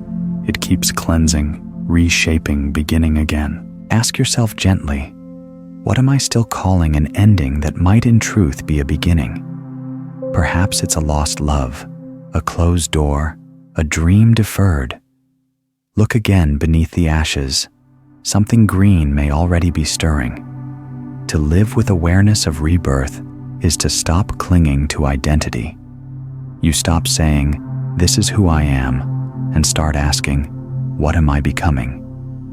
You realize you are not a noun, but a verb, a living, breathing unfolding of the universe. And this realization brings peace because you no longer fear change. You are change itself. When you live like this, every dawn feels like resurrection. Gratitude replaces regret. You stop waiting for a new life to arrive someday and begin creating it breath by breath. In meditation, this truth becomes crystal clear. Thoughts rise and fall, sensations appear and vanish, yet something constant watches it all. That witnessing awareness is not reborn, because it was never born. It is the still backdrop against which all rebirths occur. To know that awareness is to know freedom that no death can touch. So let go. Let old versions of yourself return to the earth. Let grief, guilt, and regret fall like leaves.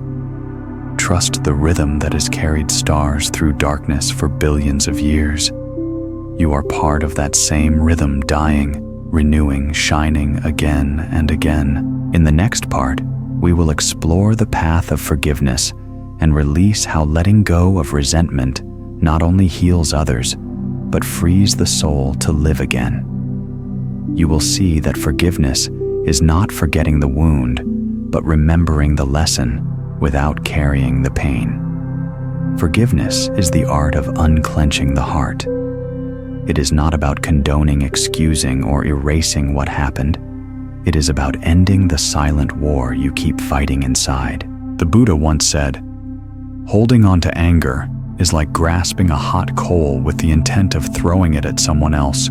You are the one who gets burned." We carry the coal because we think our pain protects us, but it only keeps our wounds from healing. Forgiveness, then, is not mercy for another. It is liberation for yourself. There was once a monk who carried a bowl of water everywhere he went.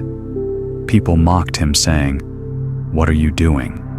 He answered, "I am keeping this water still. When anger enters, I spill it." One day, a man insulted him. The monk trembled, and the water rippled out of the bowl. "See," he said, "now I must start again." Forgiveness is the steady practice of keeping your heart still enough to reflect truth. Most people misunderstand forgiveness as a gift you give after the offender apologizes or changes. But true forgiveness asks for no conditions. It is the quiet decision to no longer let the past rule your present. You forgive not because they deserve peace, but because you do. To withhold forgiveness is to drink poison and wait for another to die.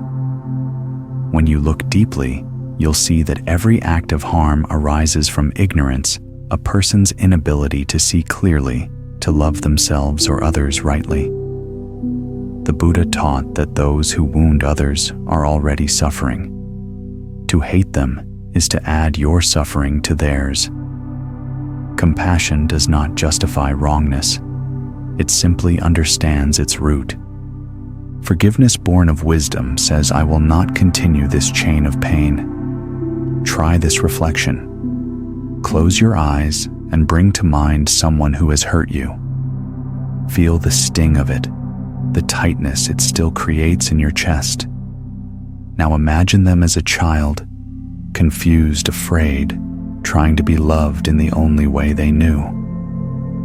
Whisper softly, "May you be free from your ignorance. May I be free from mine." You may not feel release immediately, but something within will soften, even if only a breath's width. That is the beginning of peace. There's an ancient story from the Pali Canon. A man named Angulimala was a murderer who wore a garland of his victim's fingers. One day he encountered the Buddha. Angulimala shouted, "Stop, monk!" But the Buddha, still walking calmly, said, "I have stopped it. Is you who have not." The words pierced Angulimala's mind like lightning.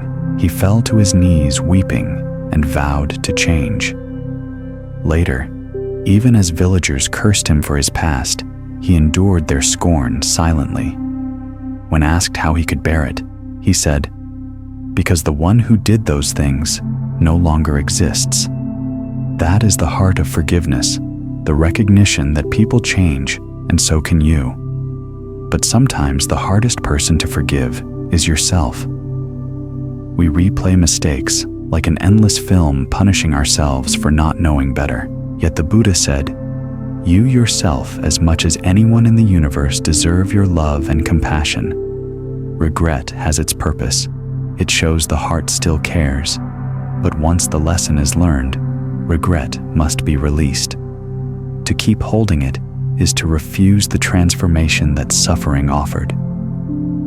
Try this. Place a hand over your heart. Whisper to yourself, "I forgive you for not knowing.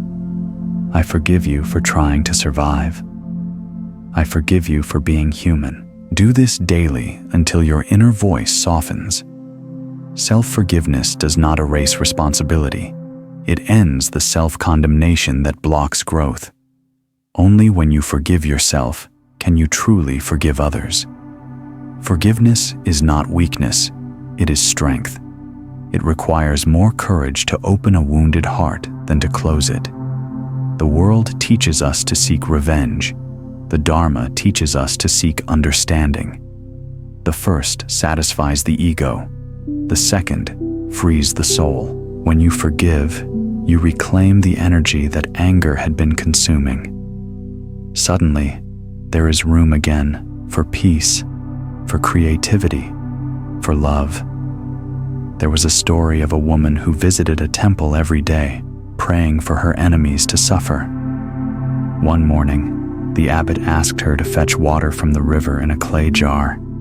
She returned, and he said, "Now break the jar." She hesitated, but obeyed. Water spilled across the floor. The abbot said, "Your hatred is the jar heavy to carry, fragile to hold. When it breaks, the water doesn't die. It simply returns to the earth." She wept and finally prayed, "May all beings be free, even those who hurt me." That day, she walked home lighter. Forgiveness is also a practice of letting go of justice in favor of peace. It doesn't mean you stop caring about fairness. It means you stop needing revenge to validate your pain. You begin to trust the balance of karma, that every action, good or harmful, ripens in its own time. You no longer have to be the judge. You can rest as the witness. In this way, forgiveness becomes freedom from time itself. The past loses its authority. You stop rehearsing your wounds and start remembering your wholeness. Like a snake shedding its old skin, you grow lighter, newer, more alive. Ask yourself now, whose name still tightens my chest when I hear it? What memory still hardens my breath? Those are the places where forgiveness wants to bloom, not as a favor to the past, but as nourishment for your own becoming. The act of forgiveness is not a single event. It's a journey. Some days you will feel light, others heavy. Some days, peace will come easily. Others you'll need to begin again. That is natural. Each attempt is a step closer to freedom. Every time you say, "May I be at peace," even if your heart trembles, the universe listens and responds with grace. In time, forgiveness matures into wisdom. You stop asking, "Why did this happen to me?" and begin to ask, "What did this teach me?" The wound turns from scar to scripture.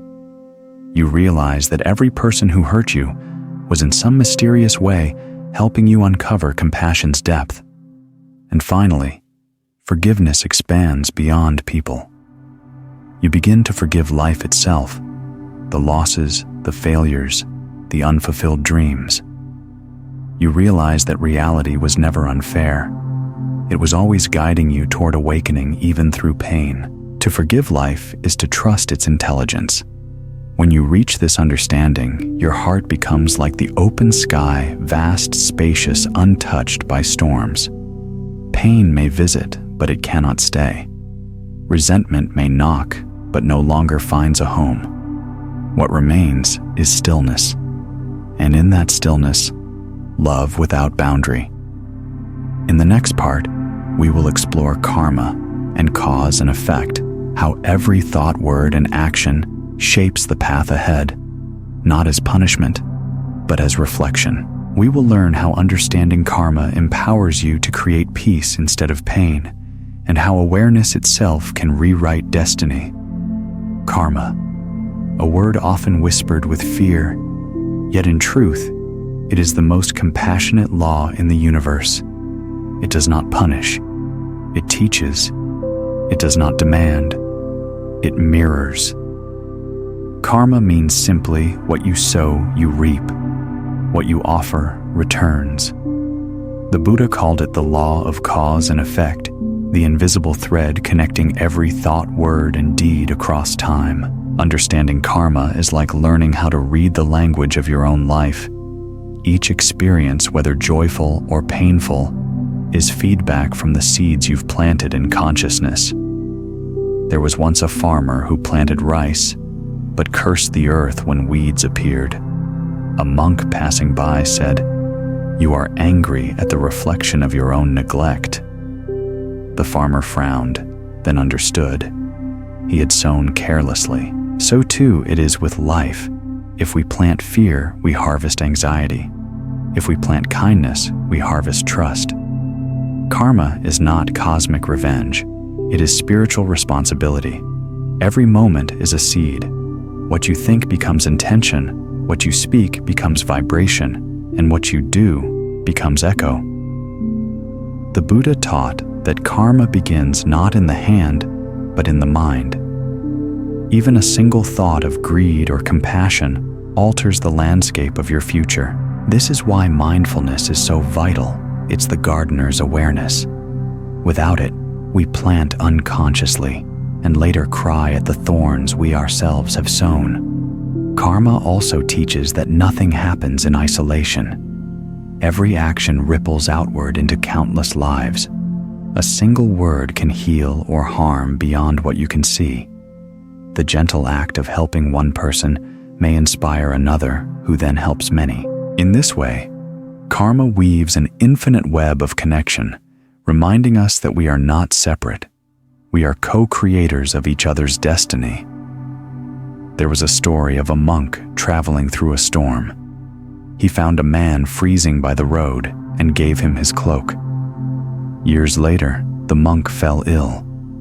A stranger appeared offering food and care until he recovered. When asked why, the stranger said, "My father once told me a monk saved his life in a storm." The circle had quietly completed itself. Karma always completes its circle, though often in ways unseen. But karma is not fate. The Buddha was clear. Past karma explains where you are, but present action decides where you go. The law is dynamic, not deterministic. You are not chained to your history. You are sculpting your next moment with every breath. If you have sown pain, you can plant peace now. Awareness is the hand that can uproot old seeds. Forgiveness, compassion, and mindfulness are the waters that purify the soil. Try this contemplation. Sit quietly and think of one area of your life where you feel trapped, perhaps conflict, loneliness, or struggle. Ask yourself, what seed have I been planting here? It may be fear control, avoidance, or resentment. Then ask, what new seed could I plant instead? Maybe patience, trust, or gratitude. Each day, nurture that new seed with action. Slowly, life's garden will respond. Karma is slow, but it never sleeps. The Buddha once told a parable. If you throw salt into a small cup of water, it becomes undrinkable. But throw the same salt into a vast lake, and the water remains pure. Likewise, if your heart is small, a single hardship poisons it. But if your heart expands through understanding, even the karma of many lifetimes cannot embitter you. The goal is not to erase karma, but to enlarge your capacity to meet it with wisdom. Karma also reveals the importance of intention. Two people can perform the same act. One gives a meal to show off the other, to serve quietly, and the karmic result differs entirely. The universe does not weigh deeds by size, but by sincerity. The smallest act done with pure heart carries infinite resonance. A single kind thought can change the texture of the day, not only for others, but for yourself. There's a saying in the Dhammapada, the fragrance of flowers does not travel against the wind, but the fragrance of virtue travels in all directions.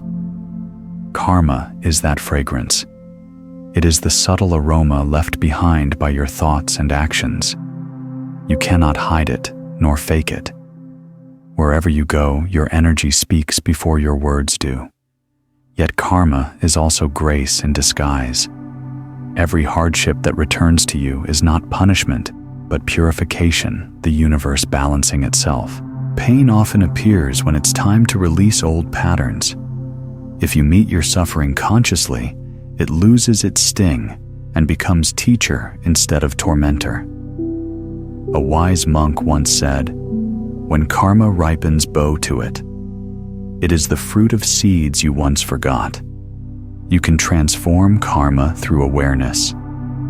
Each time you pause before reacting, each time you choose compassion over anger, you are interrupting an old pattern. In that moment, destiny shifts. The past no longer dictates your next step. Wisdom does. This is how liberation unfolds, not by escaping karma, but by mastering your relationship to it. Think of your life as a vast tapestry. Every action, every emotion, every choice is a thread. Some are dark, some light, but all are necessary to create the pattern of awakening. The Buddha did not teach us to judge our karma, but to understand it. When you see clearly, even pain becomes sacred. It shows you where you still cling, where love still needs to grow. Try this small act today. Perform one deed with no expectation of return. Help someone anonymously. Speak gently when anger tempts you. Forgive when pride whispers revenge. These acts may seem small, but they alter the current of your karma in profound ways. The moment you act from pure awareness, the wheel of suffering slows. Ask yourself now, what kind of future am I planting today? The answer lies not in plans, but in your present tone, the quality of your breath, the softness in your voice, the intention in your choices. Every moment is a seed, and the soil of awareness never forgets. Ultimately, karma leads not to fear, but to freedom. Once you understand that life is not happening to you, but through you, you stop being the victim of circumstance and become the sculptor of destiny. Karma is not your jailer, it is your map home. In the next part, we will explore mindfulness in action, how awareness transforms ordinary behavior, how every step, word, and gesture can become meditation, and how living consciously turns daily life into a path of enlightenment. Mindfulness, the art of being fully awake to the ordinary. The Buddha called it sati, the remembering of presence. To live mindfully is not to escape the world, but to engage it so deeply that even the smallest moment reveals eternity.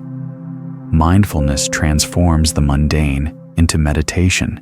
Eating, walking, breathing, speaking, each becomes a sacred act when done with awareness. A student once asked a Zen master, "What is the essence of your practice?" The master replied, "When I walk, I walk. When I eat, I eat. When I sleep, I sleep." The student frowned. "But everyone does that." The master smiled. "No, when others walk, their minds are already elsewhere." That simple truth contains the entire path. Peace is not found by doing more. It's found by being here. Mindfulness is not concentration through force, but awareness through gentleness. You do not fight your thoughts. You observe them. You do not chase calm. You notice the chaos without judgment. Like a lake that reflects the sky, mindfulness mirrors reality exactly as it is. And in that mirroring, the illusion of control fades. What remains is serenity. Try this practice. As you drink your morning tea or coffee, pause before the first sip. Feel the warmth against your fingers. Smell the aroma rising. Take one slow breath. Then drink not with your mouth, but with your whole being. In that moment, the act of drinking becomes a ceremony. You are no longer consuming, you are communing. In Buddhist teaching, mindfulness is the bridge between wisdom and compassion. When you are present, you see the truth of impermanence, that every feeling, every breath, every encounter arises and passes away. You begin to hold things lightly. You no longer cling or resist. Out of that lightness, compassion naturally flows because you understand how fragile everything is. There was once a monk tasked with sweeping the monastery courtyard each morning. One day, a young novice asked, "Why do you sweep so slowly?" The monk replied, "Because I am not sweeping leaves, I am sweeping my mind." Each stroke of the broom was an act of mindfulness, clearing both the path and the self. By the end, both were clean. Mindfulness in action means bringing awareness into motion. When you walk, feel the contact of your feet with the earth. Let each step be an expression of gratitude. The earth holds you with every movement, yet you rarely notice. When you speak, hear the tone of your own voice. Is it gentle? Is it impatient? Every word is karma in motion. When you listen, truly listen, without preparing your reply, that is mindfulness becoming love. In the modern world, the greatest obstacle to mindfulness is speed. We rush through life as if there were a finish line. But life has no finish line. It only has this moment endlessly unfolding. The Buddha said, "If you want to travel fast, travel alone. If you want to travel far, travel slowly." Slowness is not laziness, it is reverence. The slower you move, the more fully you arrive. Try this small ritual. Before opening a door, stop for one breath. Before replying to a message, breathe once and feel your fingers. Before eating, pause in silence. Each breath acts as a bell of mindfulness calling you home to now.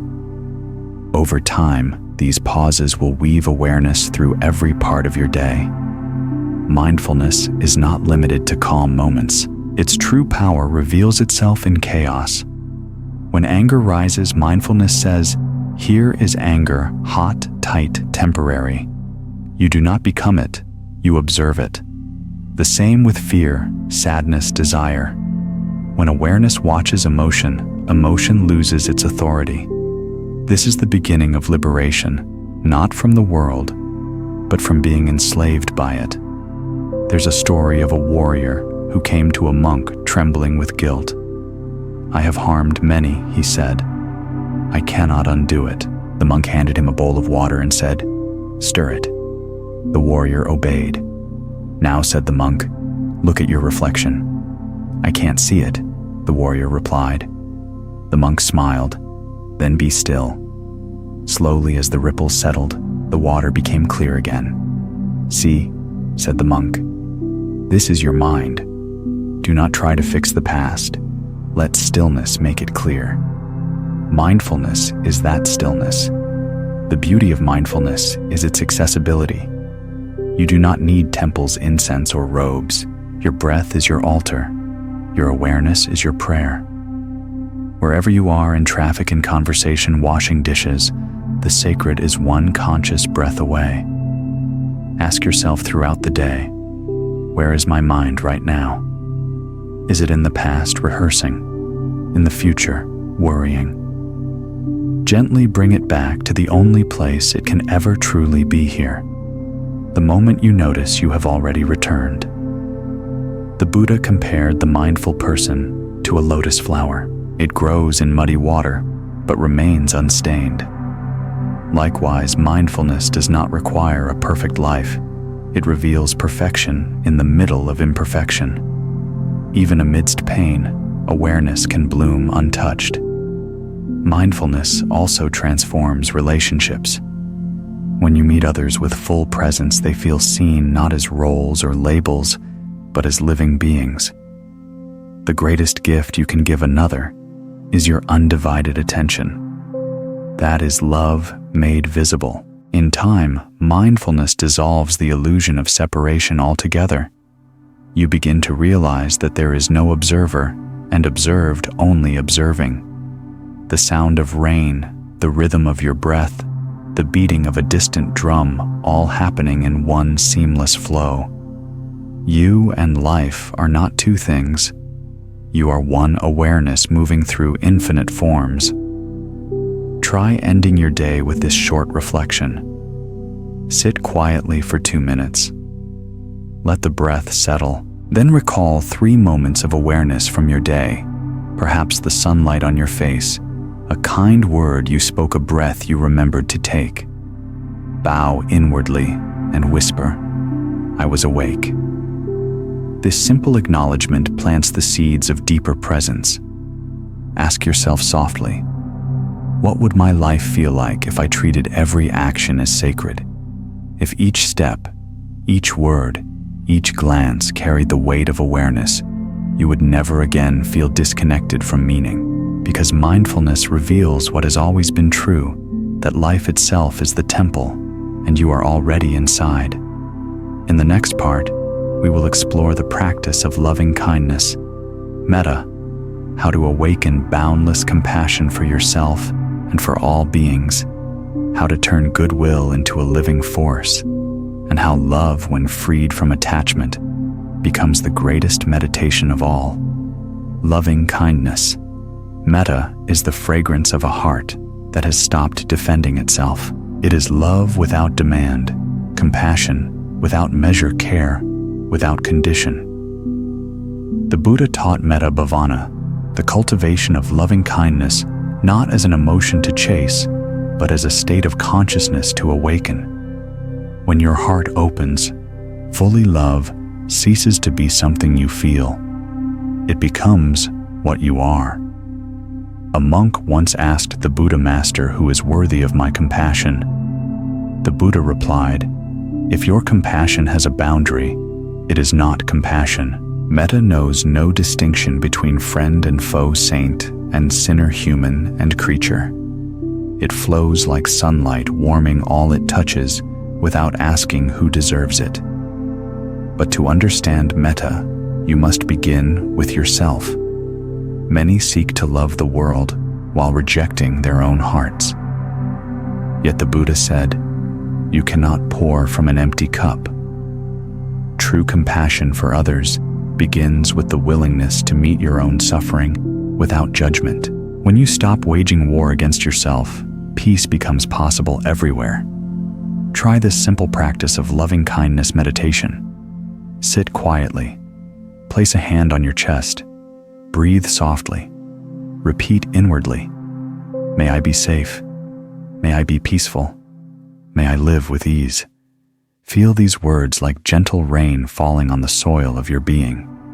At first, they may feel distant, like speaking to a stranger, but repeat them daily. Over time, your heart begins to believe them, and a warmth begins to grow. Once that warmth arises, expand it outward. Imagine someone you love. Whisper, may you be safe. May you be peaceful. May you live with ease. Then extend it further to a neutral person, perhaps a neighbor or a passerby. Finally, send it even to someone who has hurt you. The practice does not condone their actions. It frees you from hatred. Each time you offer goodwill, you polish the mirror of your heart until it reflects the world as one family. There was once a woman who visited the Buddha distraught after losing her only child.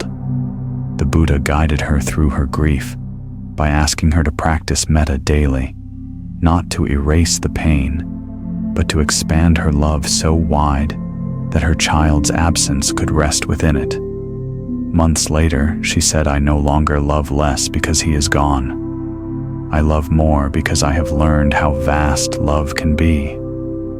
Metta transforms the way you see everything. Anger becomes an invitation to understanding. Envy becomes a reminder of shared longing. Even conflict becomes a teacher of patience. When love is unconditional, the world stops being divided into allies and enemies. It becomes a field of beings, each seeking peace in their own way. Try practicing loving kindness in daily life. When you walk past someone on the street, silently bless them. When you see someone suffering, whisper within may you be free.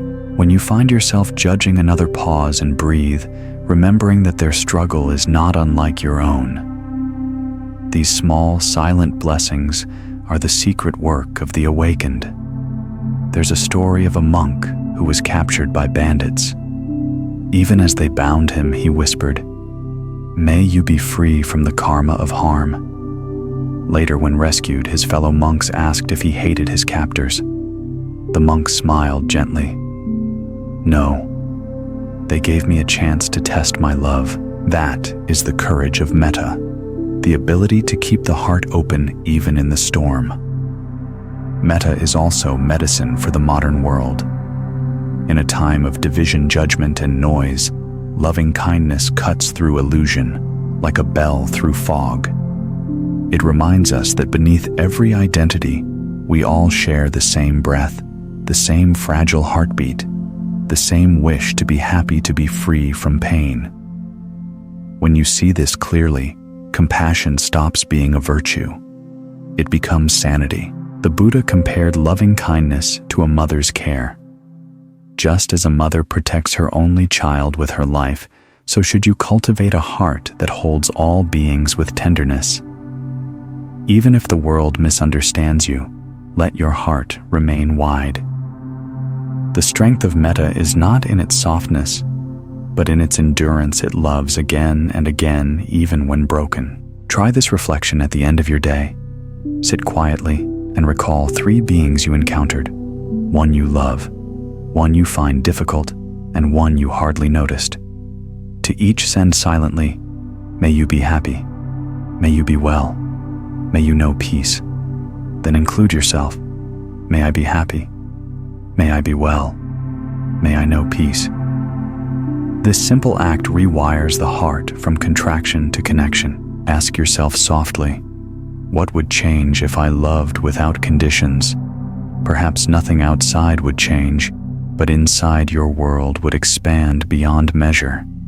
You would begin to see beauty where others see difference. You would begin to heal even the places untouched by kindness before. And soon, love stops being something you do and becomes something that does you.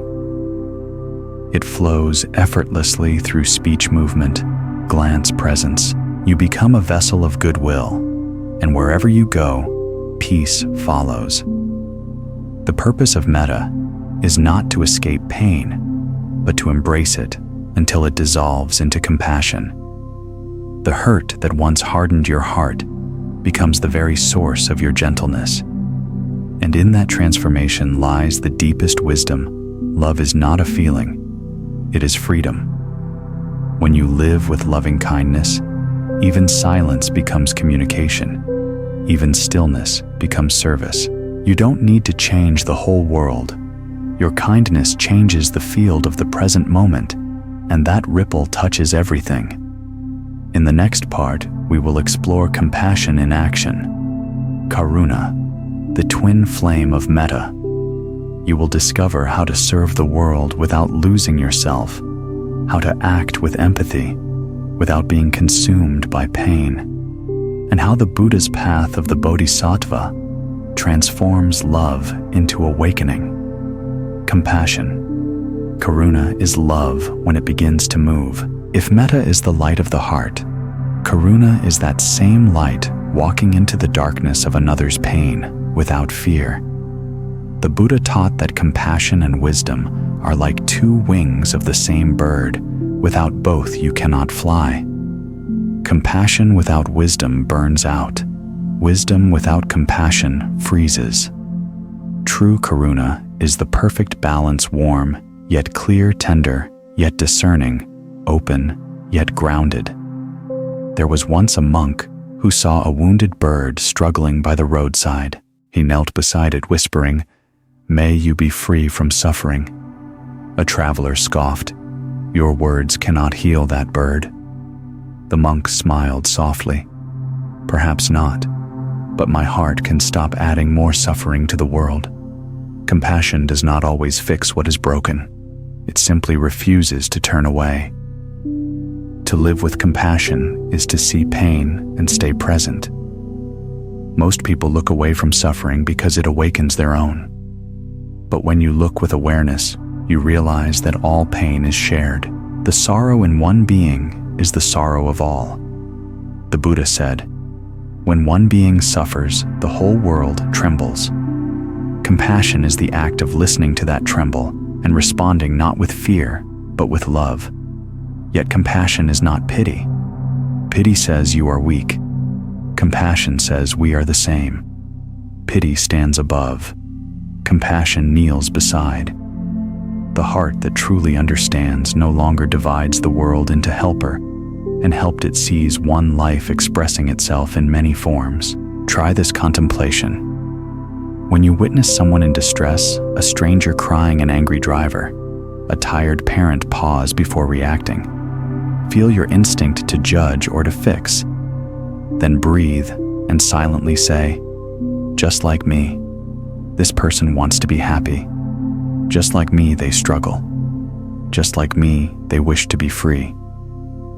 You will notice a softening, a bridge forming between souls. That bridge is compassion. But the practice of compassion requires boundaries. Many confuse compassion with taking on others' pain until they collapse under its weight. The Buddha warned against this.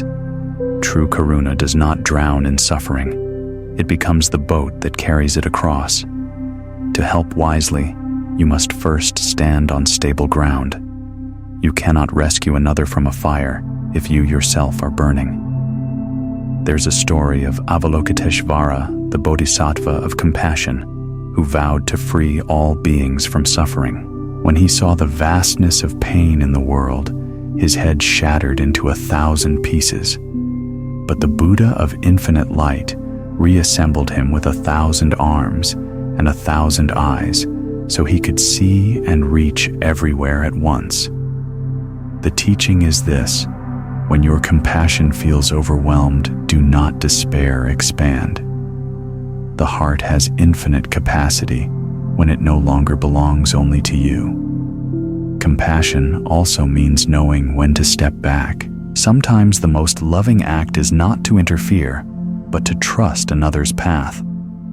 Wisdom-guided compassion recognizes that pain is also a teacher, and that rescuing too soon can interrupt the lesson. The mother bird does not break the egg open for her chick. She warms it until it's ready to emerge. Try this act of karuna today. Reach out to someone you know is struggling. Not to solve their life, but simply to listen, truly listen. Let your presence be the refuge. Sometimes what people need most is not advice, but the feeling that they are not alone inside their storm. There was a nurse in a hospice who asked a dying patient, "What do you fear most?" The man whispered, "Being forgotten." The nurse took his hand and said, "Then you will not be forgotten, because I am here." In that simple moment, no doctrine, no belief, only compassion turned the room into a temple. Compassion also applies to the world at large. When you see injustice, hunger, cruelty, do not close your eyes. But before acting, breathe. Let wisdom guide your steps, so your help becomes healing, not reaction. The Buddha's compassion was fierce when needed. He spoke truth to delusion, yet never from hatred. Compassion does not mean softness alone. It is love in its most courageous form. Ask yourself, how often do I truly see others? Not their roles, not their words, but the being behind their eyes. Every stranger carries a story you cannot see. When your awareness touches that truth, even a momentary glance can become a blessing. Karuna transforms not only the world, but the one who offers it. The more you serve others, the smaller your sense of separation becomes. You begin to feel that helping them is helping yourself because it is. Compassion dissolves the illusion of me and you. The hand that gives and the hand that receives are one. The Buddha once said, "As a mother would guard her only child, so should one cherish all beings with a boundless heart." Imagine living that way, every act, every breath offered as protection to life itself.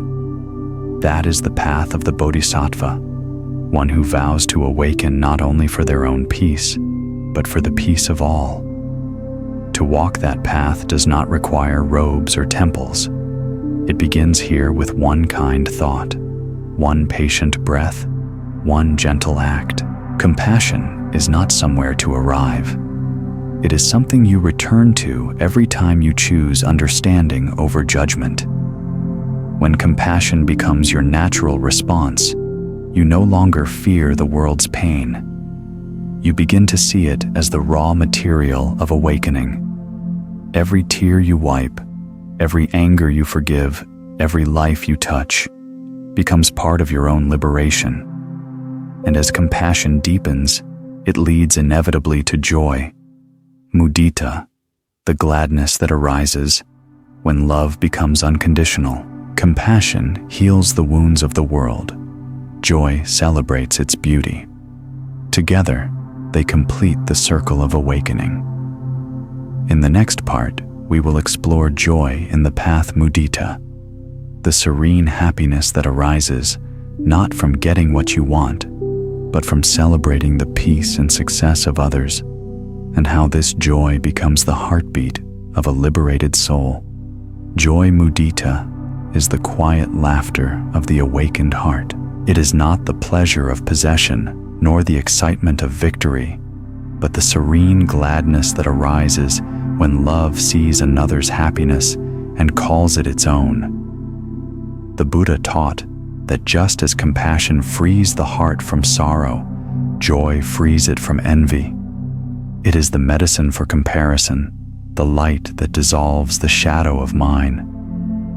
There was once a young monk who saw his brother receive high praise from their teacher.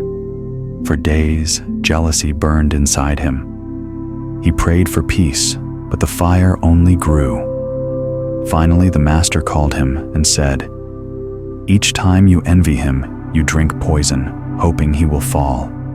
Instead, look again, his light makes the whole temple brighter. And when the temple shines, don't you also live in its glow?" From that day, the monk learned to bow whenever others succeeded. His peace returned, and with it joy. Mudita is not passive happiness, it is active appreciation. It asks you to celebrate goodness wherever you find it, even when it doesn't come to you. When your friend finds love, rejoice. When your neighbor prospers, smile. When the world blooms in ways that don't include you, still whisper, "May it flourish." This is how the heart unlearns greed and rediscovers abundance.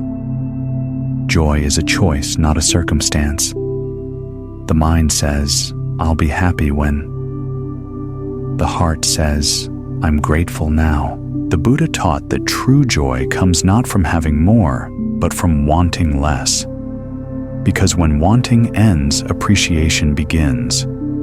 Joy is the natural fragrance of contentment.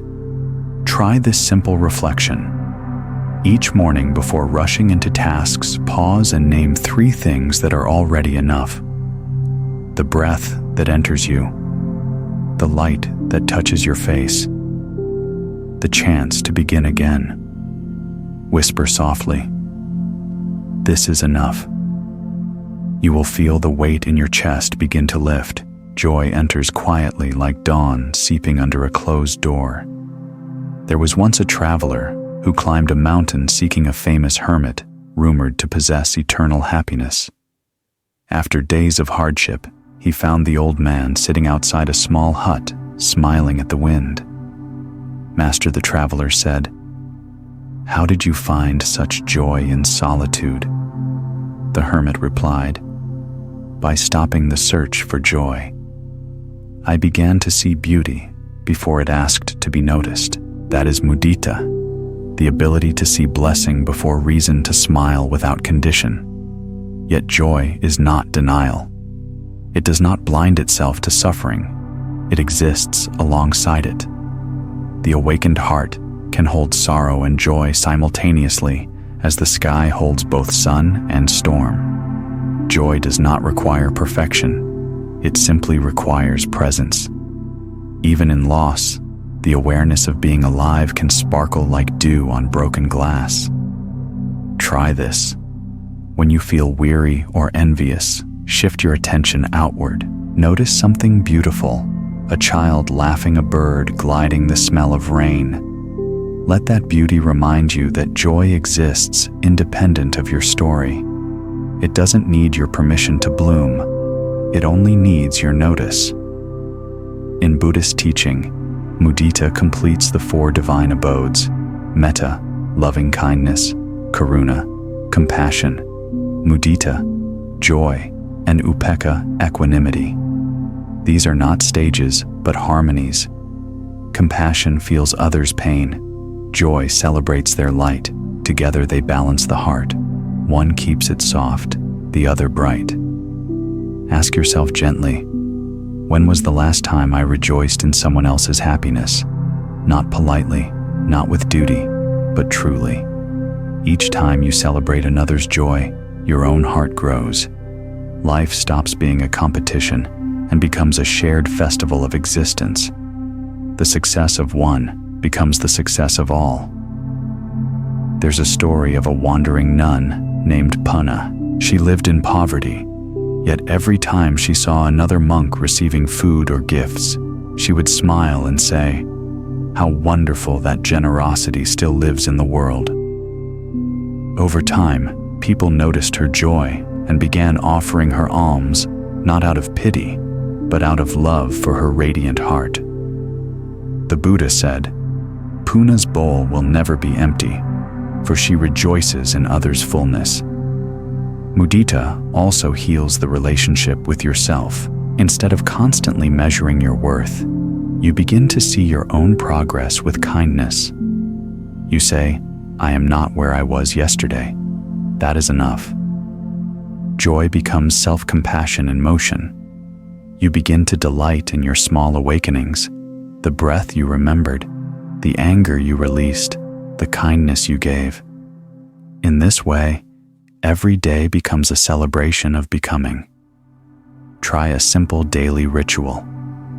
Before sleeping, recall one good thing that happened not necessarily to you, but in the world. Maybe a child was born, a war ceased, a stranger smiled. Whisper, "How wonderful." Fall asleep with that vibration and you will awaken lighter. Joy also connects you to the rhythm of nature. The sun does not compare its brightness to the moon. The river does not envy the ocean. Everything fulfills its role with grace. When you align with that rhythm, your joy stops depending on outcomes. You begin to dance simply because there is music. The Buddha once smiled as his disciples debated the meaning of happiness. When they asked why he smiled, he said, "Because you already are what you seek. You are alive. What greater miracle do you need?" Joy is not something to achieve. It is something to remember. Beneath all worry and striving, joy has always been there, quiet but steady. Like the still flame beneath flickering shadows, it waits for your stillness to return. Ask yourself, if joy did not depend on anything, what would it feel like? Then breathe and notice that it already feels like that. That warmth in your chest, that sigh of release that is mudita, awakening. When joy becomes your natural state, service becomes effortless. You help others not out of duty, but delight.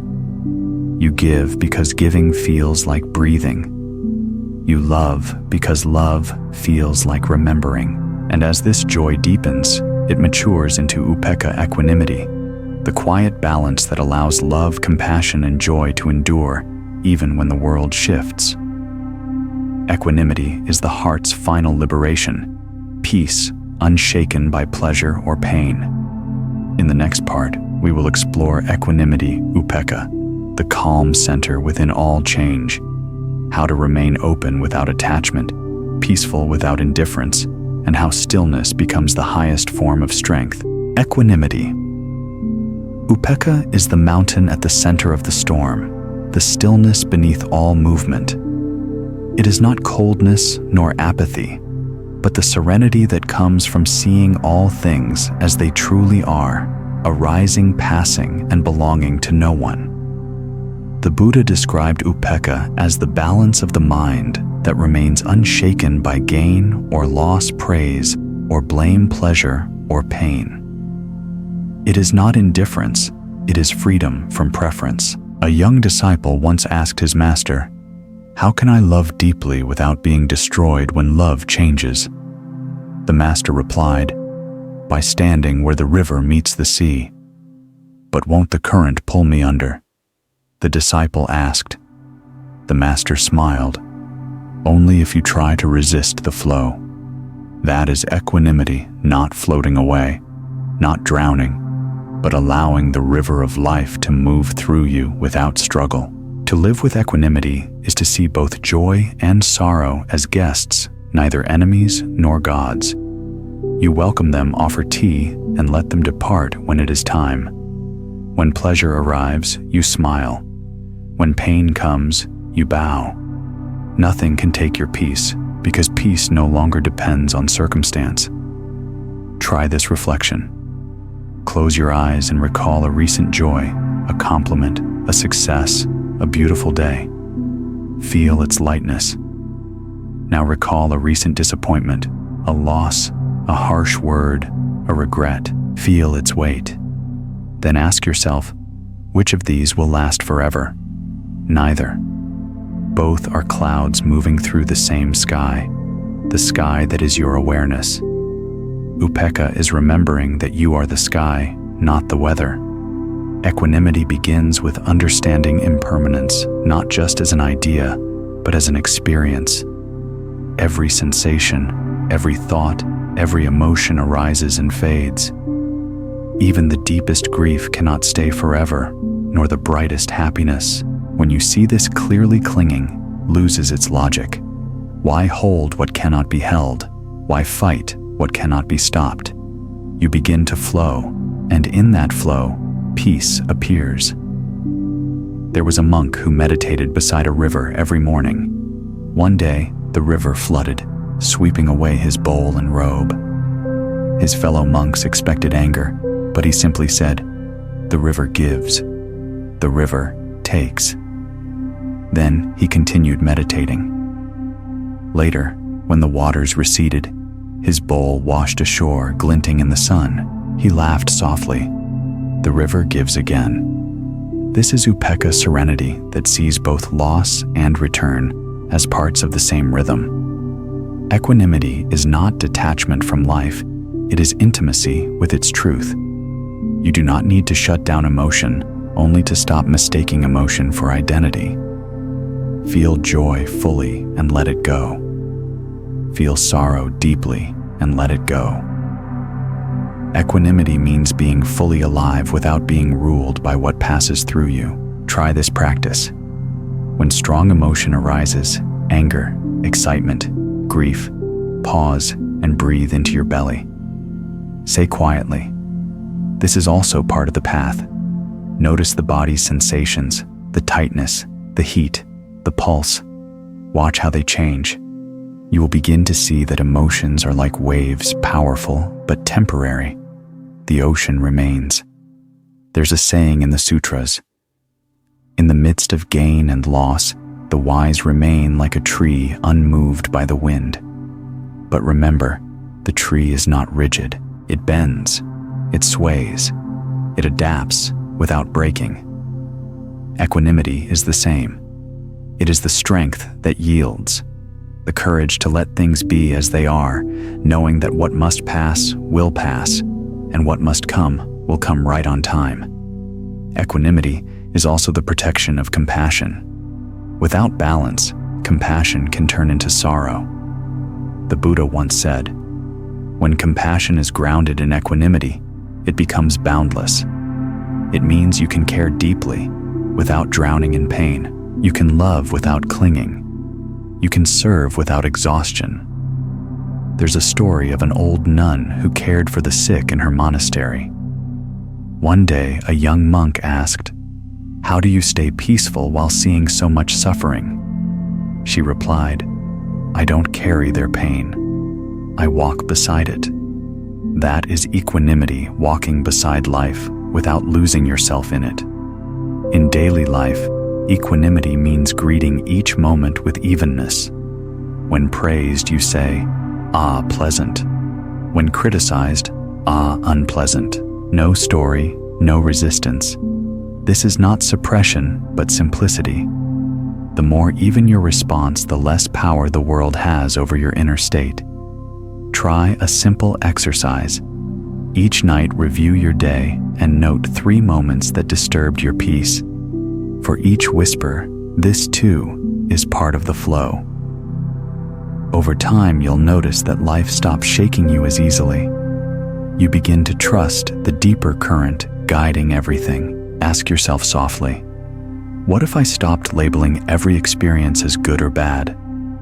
Without those labels, you might discover that all experiences are teachers.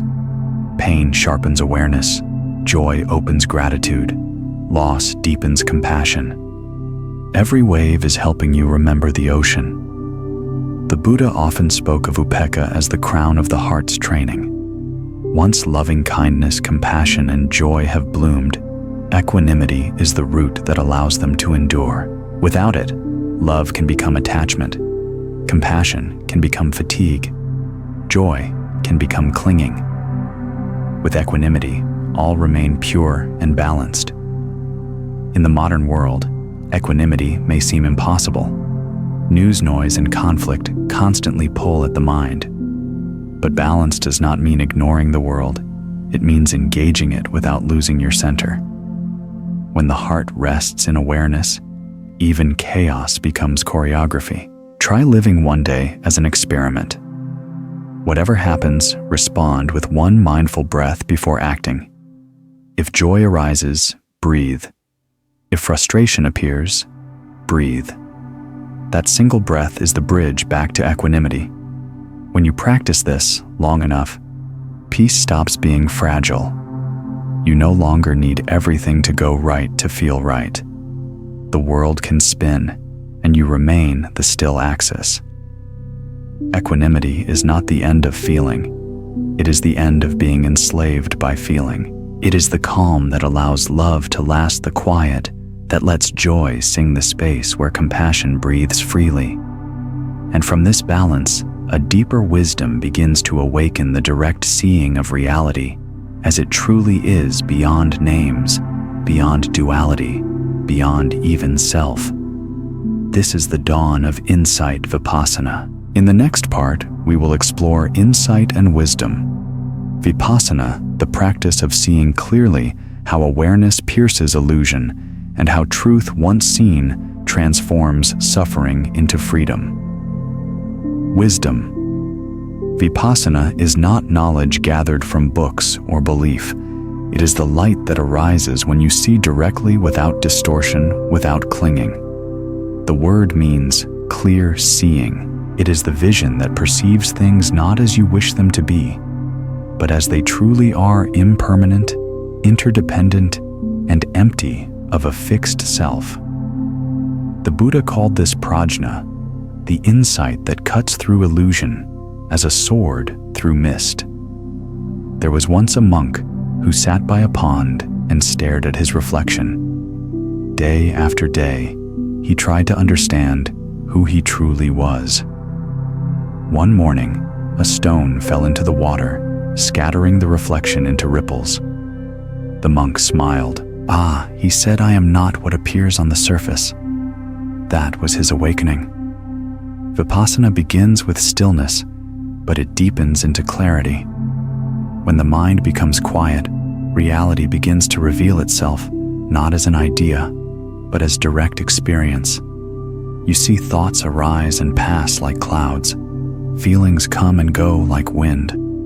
The I you once defended so fiercely starts to dissolve, and in its place only awareness remains. The Buddha described this insight as the discovery of 3 marks of existence: anicca, impermanence; dukkha, unsatisfactoriness; and anatta, non-self. To see these clearly is to awaken. First, anicca. Everything changes. Nothing you hold will stay the same. Joy fades, sorrow softens, even the body and mind are in constant flux. What you call me today will not exist tomorrow in the same form. This is not tragedy. It is truth. Change is not the enemy. It is the pulse of life. Second, dukkha. Because we cling to what changes, we suffer. We chase pleasure, avoid pain, and resist the flow. But when you stop clinging, suffering dissolves, because pain without resistance becomes sensation. loss without grasping becomes release.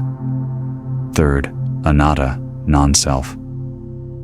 You realize that the self you protect is a pattern, not a person, a dance of memories, sensations, habits, and thoughts. The Buddha once said, "Just as a cart moves when all its parts are assembled, so too does the idea of I arise when body and mind are joined. But there is no fixed being behind it. When this is seen, fear ends. Who can die when no one was ever born?" Try this reflection. Sit quietly and watch your breath. Notice how it comes and goes without command. Observe a thought, how it arises on its own, then fades. Watch a feeling, joy, sadness, boredom. See how it appears, changes, disappears. Ask yourself gently, who is the watcher? You will look for an answer and find only awareness itself, vast, still luminous. That awareness is not yours, it is you. There's a parable from the Buddha's life. A man once asked him, "Are you a god?" The Buddha said, "No." A saint? "No." "Then what are you?" The Buddha replied, "I am awake." That is the essence of wisdom, not to become something greater, but to awaken from the dream of separation. In Vipassana practice, you begin to see that everything is made of causes and conditions. A leaf grows from sunlight, rain, and soil. Your thoughts grow from memory, experience, and perception. Nothing stands alone. This insight dissolves pride and blame alike. How can you hate another when you see that their pain is also shaped by endless causes, many beyond their control? Understanding becomes compassion's root. Try this practice today. Choose one small irritation, a delay, a harsh word, a disappointment. Instead of reacting, ask what conditions created this. Perhaps fatigue, misunderstanding, or old fear. When you trace it back, anger softens. You begin to see that life is not against you. It is simply unfolding. In Buddhist tradition, Vipassana is often compared to polishing a mirror. At first, you see only the dust, your desires, fears, attachments. But with patient observation, the surface clears. Eventually, what you see is not yourself, but truth reflected in its purest form. The mirror was never dirty, only unseen. There was once a novice who asked his teacher, "How long will it take to awaken?" The teacher replied, "Until you stop trying to awaken." The novice frowned. "Then how will I progress?" The teacher smiled by seeing that there is no you to progress. In that moment, the student laughed, and his laughter was enlightenment itself. This is the paradox of wisdom. The more you seek, the farther it moves away. The more you relax, the clearer it becomes. Because truth cannot be possessed. It can only be recognized. When wisdom matures, it changes the way you live. You stop taking things personally. You stop chasing outcomes. You begin to move through life as a guest who honors each moment and leaves it as you found it, clean, calm, and grateful. Ask yourself softly, what would life feel like if I stopped believing every thought? I think you might find that silence answers, and that silence is wiser than any argument. As wisdom deepens, it transforms perception itself. The boundaries between self and other, inside and outside, start to dissolve. The wind moving through trees feels like your own breath. The river flowing sounds like your own heartbeat. This is not poetry. It is reality seen without distortion. When the Buddha attained enlightenment under the Bodhi tree, he saw not a new world, but the same world through clear eyes.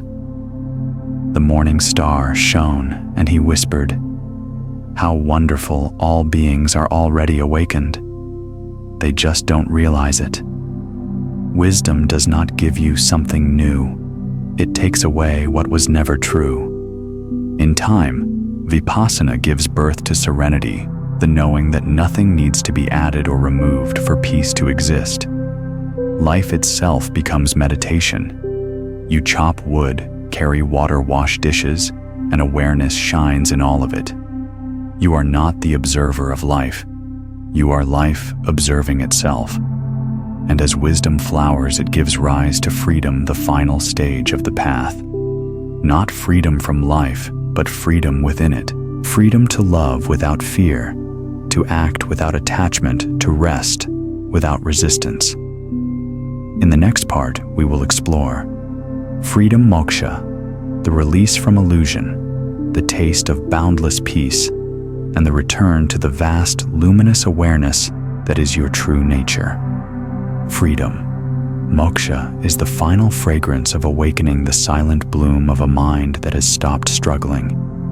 It is not escape from the world, but release from the illusion that you were ever trapped. The Buddha said, "Just as the lotus rises unstained from the mud, so too does the awakened mind dwell in the world without being soiled by it." Freedom is not somewhere you go. It is the state of remembering that you were never bound. A disciple once asked his teacher, "How can I be free while I still have a body, desires and duties?" The teacher smiled, picked up a glass of water, and said, "The glass holds the water, but the water is not the glass. Live in the world, but do not be contained by it." That is moksha, the liberation that exists even within form. Freedom begins when you stop identifying with the roles you play: parent, worker, seeker, sinner, saint. These are garments worn by consciousness, temporary costumes in the great play of existence. The moment you mistake the costume for the actor, you suffer. The moment you remember that you are the actor behind all forms, peace returns. Try this reflection. Sit quietly and observe your thoughts. I am tired. I am lonely. I am happy. Each thought begins with, I am. Now ask gently, who is this I? Notice that every state changes, but the awareness witnessing it does not. That awareness is your true self, unborn, undying, infinite. To rest in that knowing is the taste of moksha. There was once a bird raised in a cage from birth. One day the door was left open, but the bird did not fly away. It had forgotten the sky. A passing wind stirred something ancient in its heart, and suddenly it lifted trembling into the vast blue. For the first time, it realized that the sky had always been there. The cage was only in its mind. That bird is each of us, and the sky is freedom. Freedom does not mean you no longer feel pain. It means you are no longer possessed by it. Emotions may rise and fall, but they no longer define you. Thoughts may appear, but they no longer command you. You still walk, eat, work, love, but all from the still center of awareness that cannot be disturbed. In moksha, even death loses its grip, because you see that what dies is not you, but the forms you temporarily inhabited. The wave returns to the ocean, and in doing so realizes it was never separate. Birth and death are not opposites. They are movements of the same water. Try this simple meditation.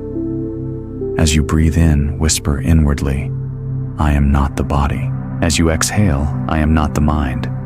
Continue gently until a quiet space opens within you. In that space, notice what remains, awareness itself. You will feel its vastness, silent and free. No walls, no limits, no fear. Freedom is not indifference to life. It is intimacy with it. Because when you stop trying to control existence, you become one with its rhythm.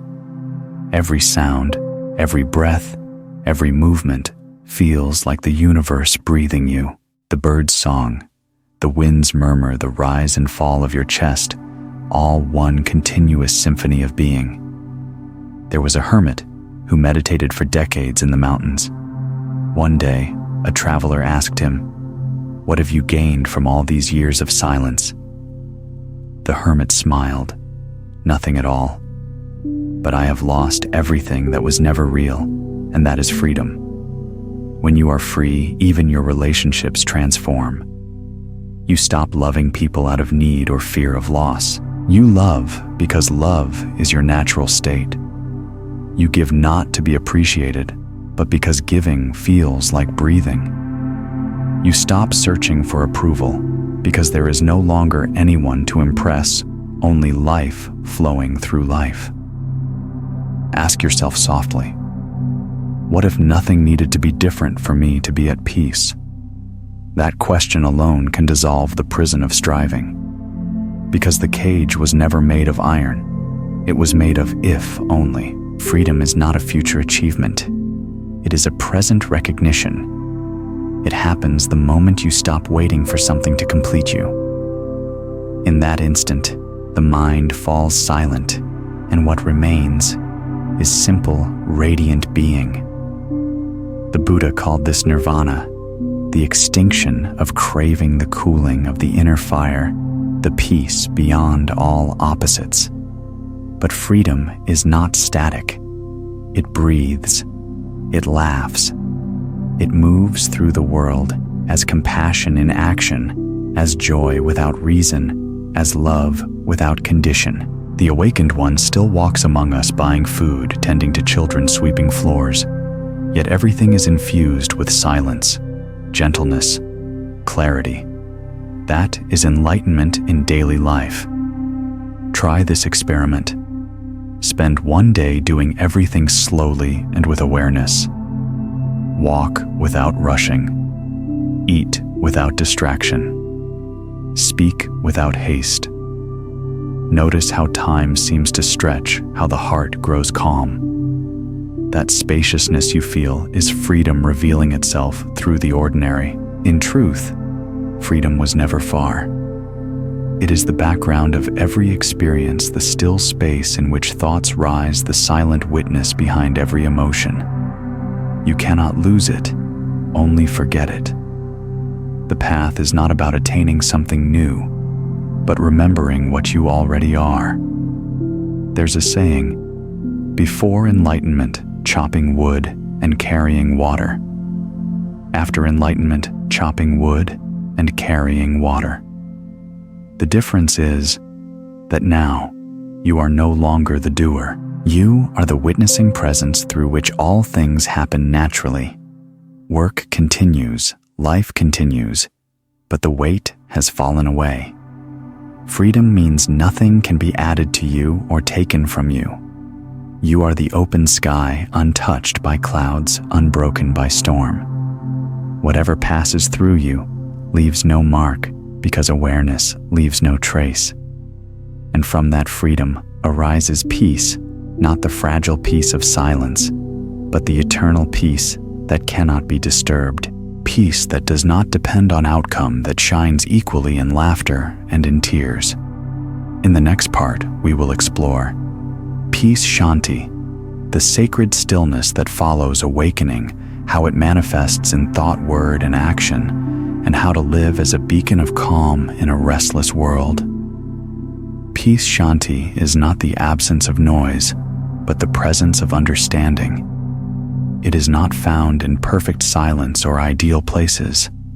It blossoms wherever awareness touches the truth of the moment. The Buddha said, "Peace comes from within. Do not seek it without." True shanti is not what you find at the end of the path.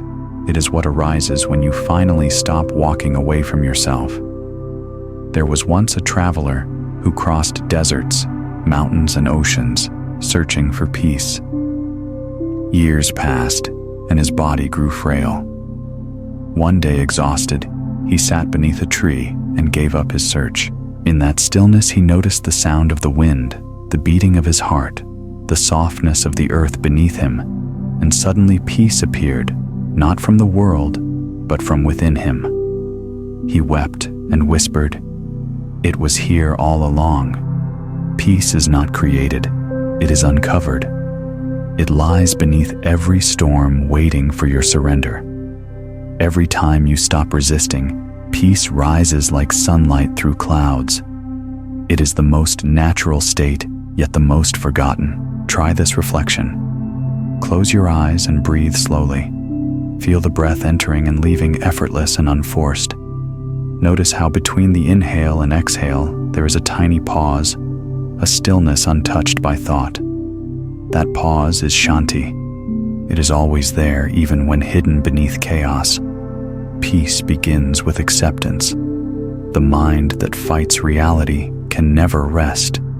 You say, "This should not be happening," and immediately suffering begins. But the moment you say, "This too belongs," a soft calm enters. Acceptance is not giving up. It is giving in to the flow of what already is. There was a monk who meditated beside a busy market. When asked how he could find peace amid the noise, he said, "The market shouts outside me. I do not let it shout inside." Peace does not depend on silence.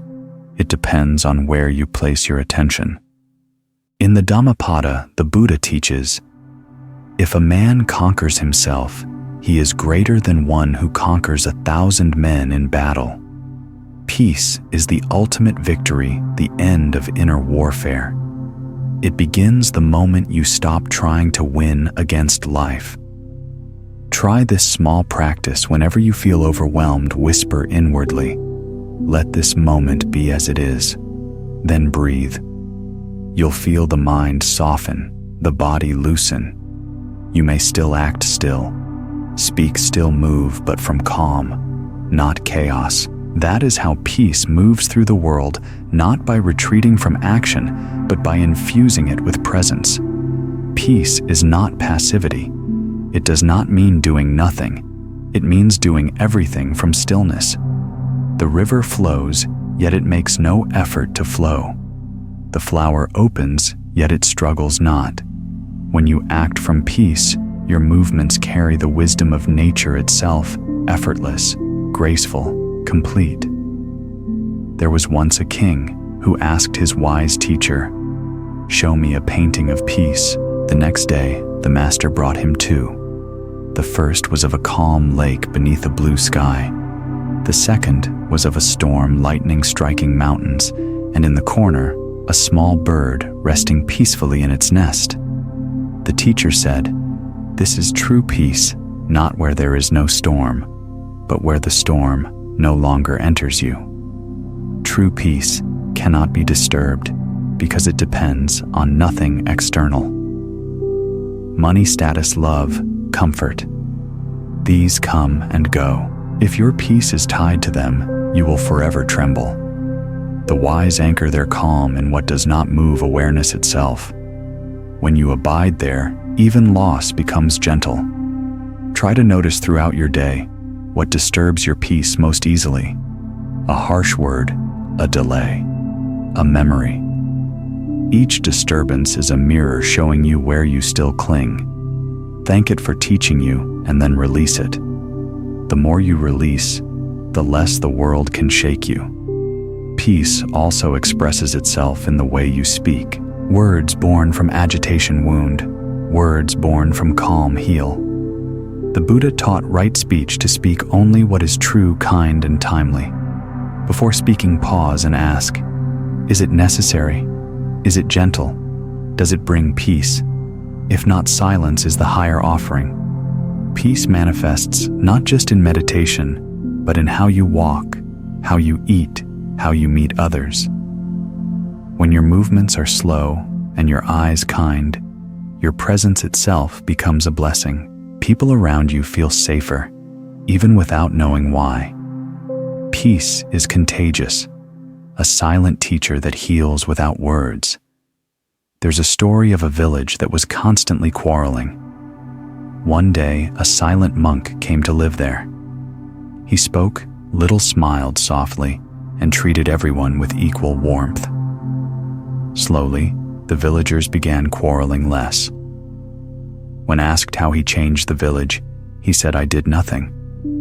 I only refused to join their storms." That is the power of peace. It radiates without effort.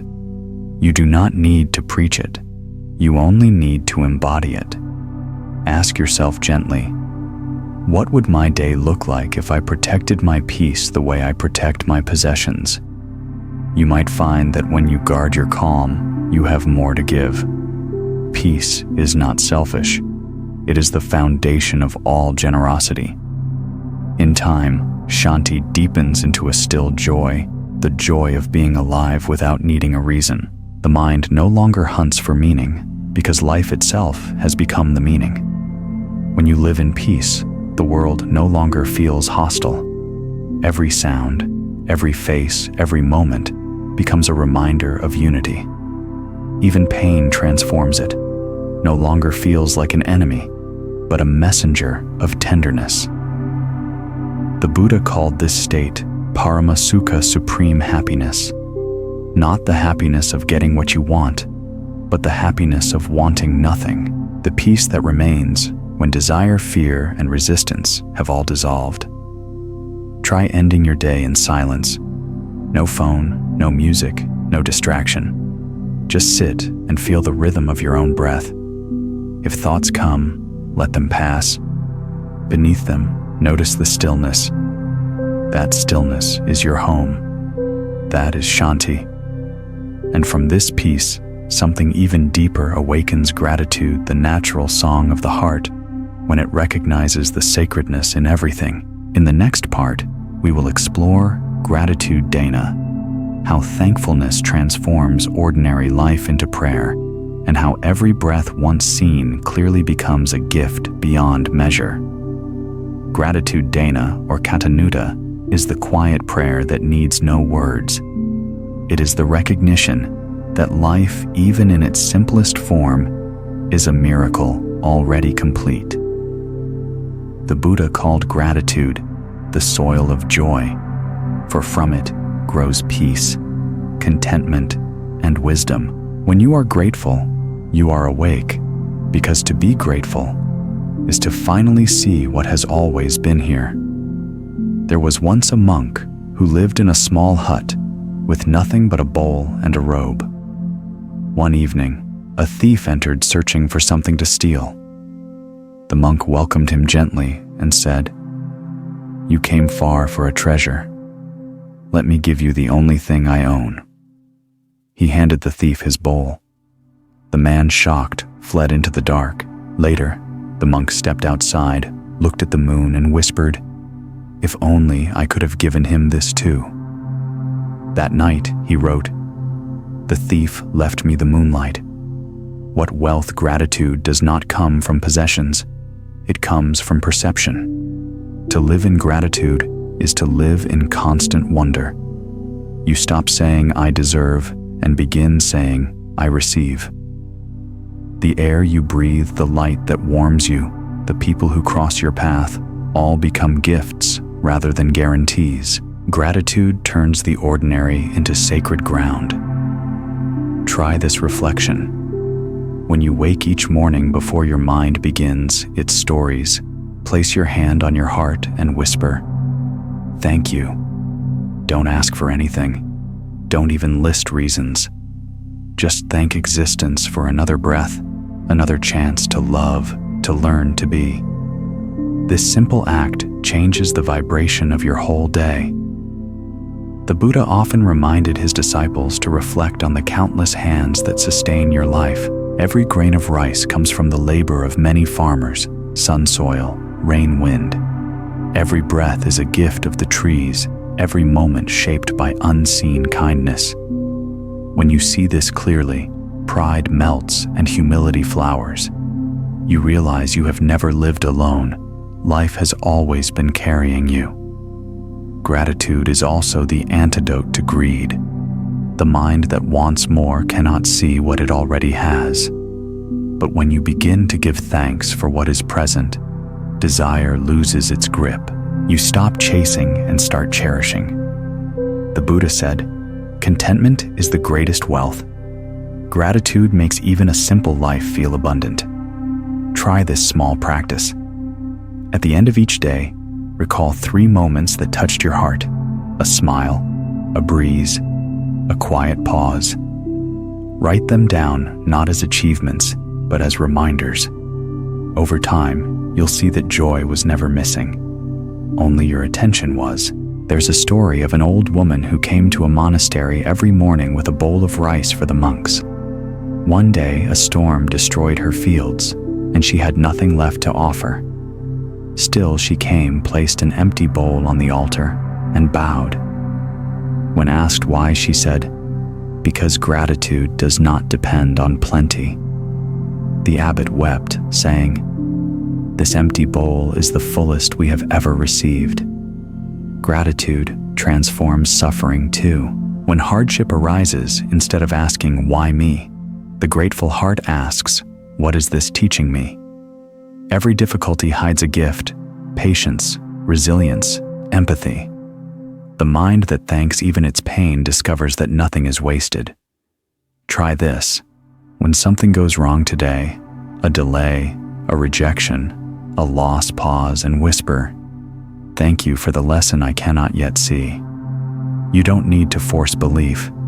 The openness alone plants the seed of understanding. One day, when time ripens, you'll look back and smile at what once hurt, realizing it was grace in disguise.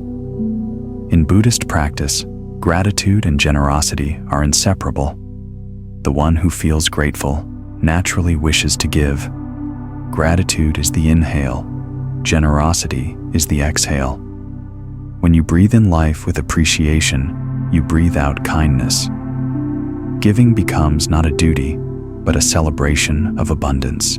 A disciple once asked the Buddha, "What is the best way to repay a teacher?"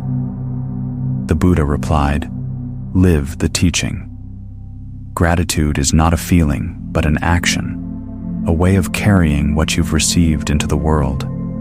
When you live gratefully, every word becomes offering, every gesture becomes prayer. Ask yourself softly, what blessings have I forgotten to notice today? The sound of laughter, the warmth of food, the safety of shelter. Things so constant, we mistake them for ordinary, but if they disappeared, how sacred they would suddenly seem.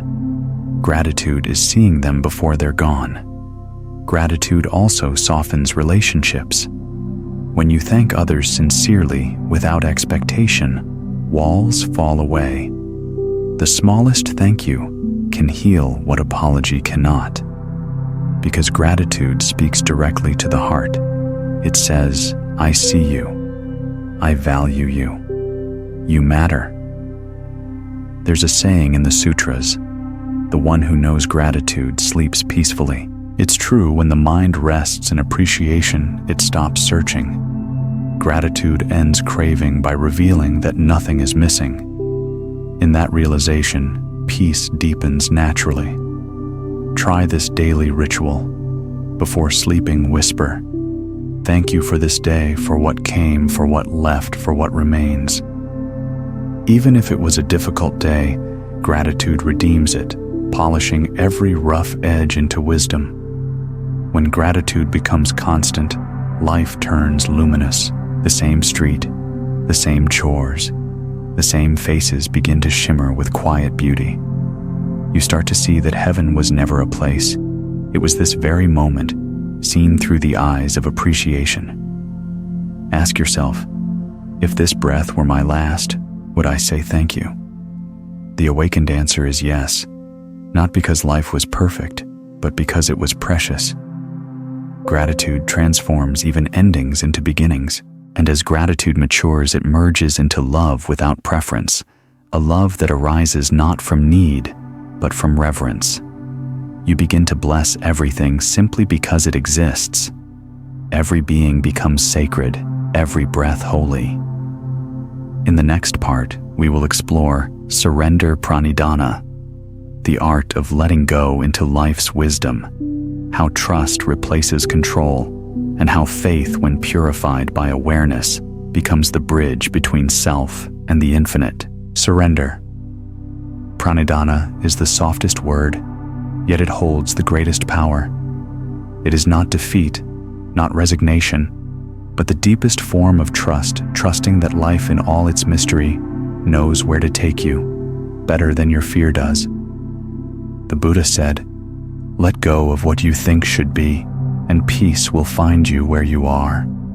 Surrender is that letting go the moment when striving stops and wisdom begins to carry you. There was once a monk who spent years trying to control his thoughts. He forced his mind into silence, his breath into rhythm, his body into stillness. Yet frustration never left him. One night, exhausted, he whispered, "I give up." And in that giving up, the struggle dissolved. The next morning, he laughed and said, "The river flows best when I stop trying to push it." Surrender does not mean you stop caring. It means you stop clinging. It means you allow life to move as it will, like wind through an open window, like rain on the earth. The mind wants certainty, but the heart, once awakened, finds beauty in not knowing.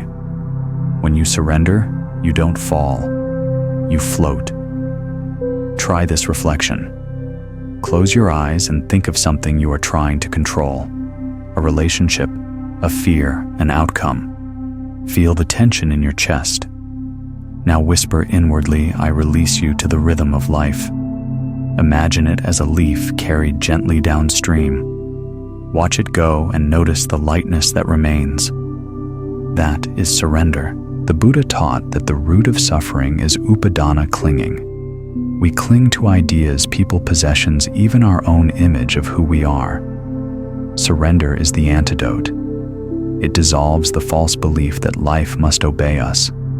When you let go, life does not collapse, it corrects itself. There's an ancient story of a farmer who prayed for perfect weather, sunshine when he planted, rain when he wished, wind when he needed. The gods granted his wish, but when harvest came, the crops were thin and weak. He cried, "Why have you punished me?"